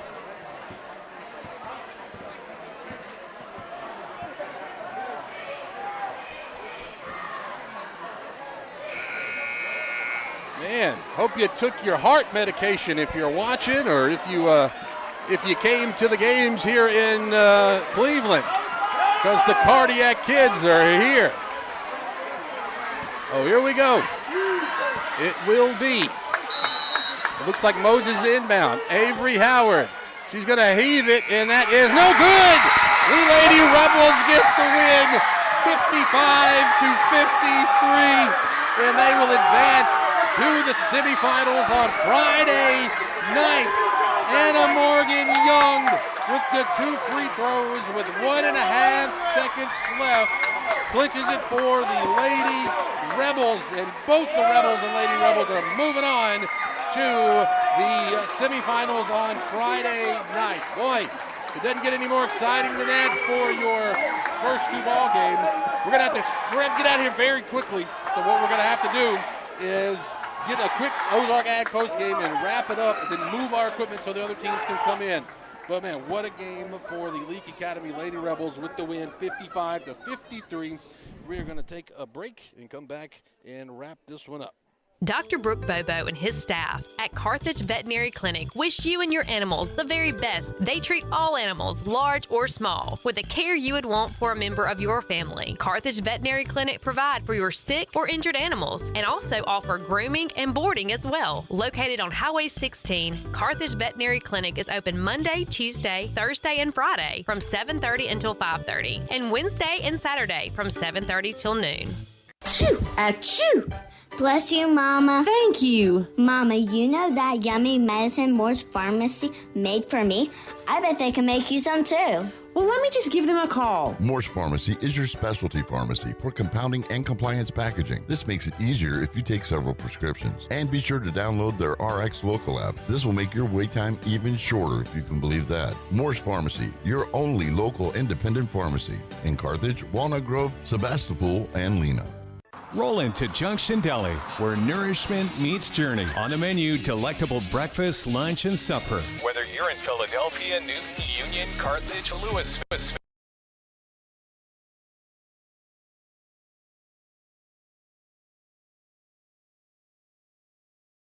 Grumbles, or your tank covers on empty, we're just around the corner. Download the Junction app for ordering convenience and look for the new car wash in Louisville next to Walmart. Like athletes on the road to victory, you can count on T&K Farms Trucking and Land Services to lead the way, and custom work is their specialty.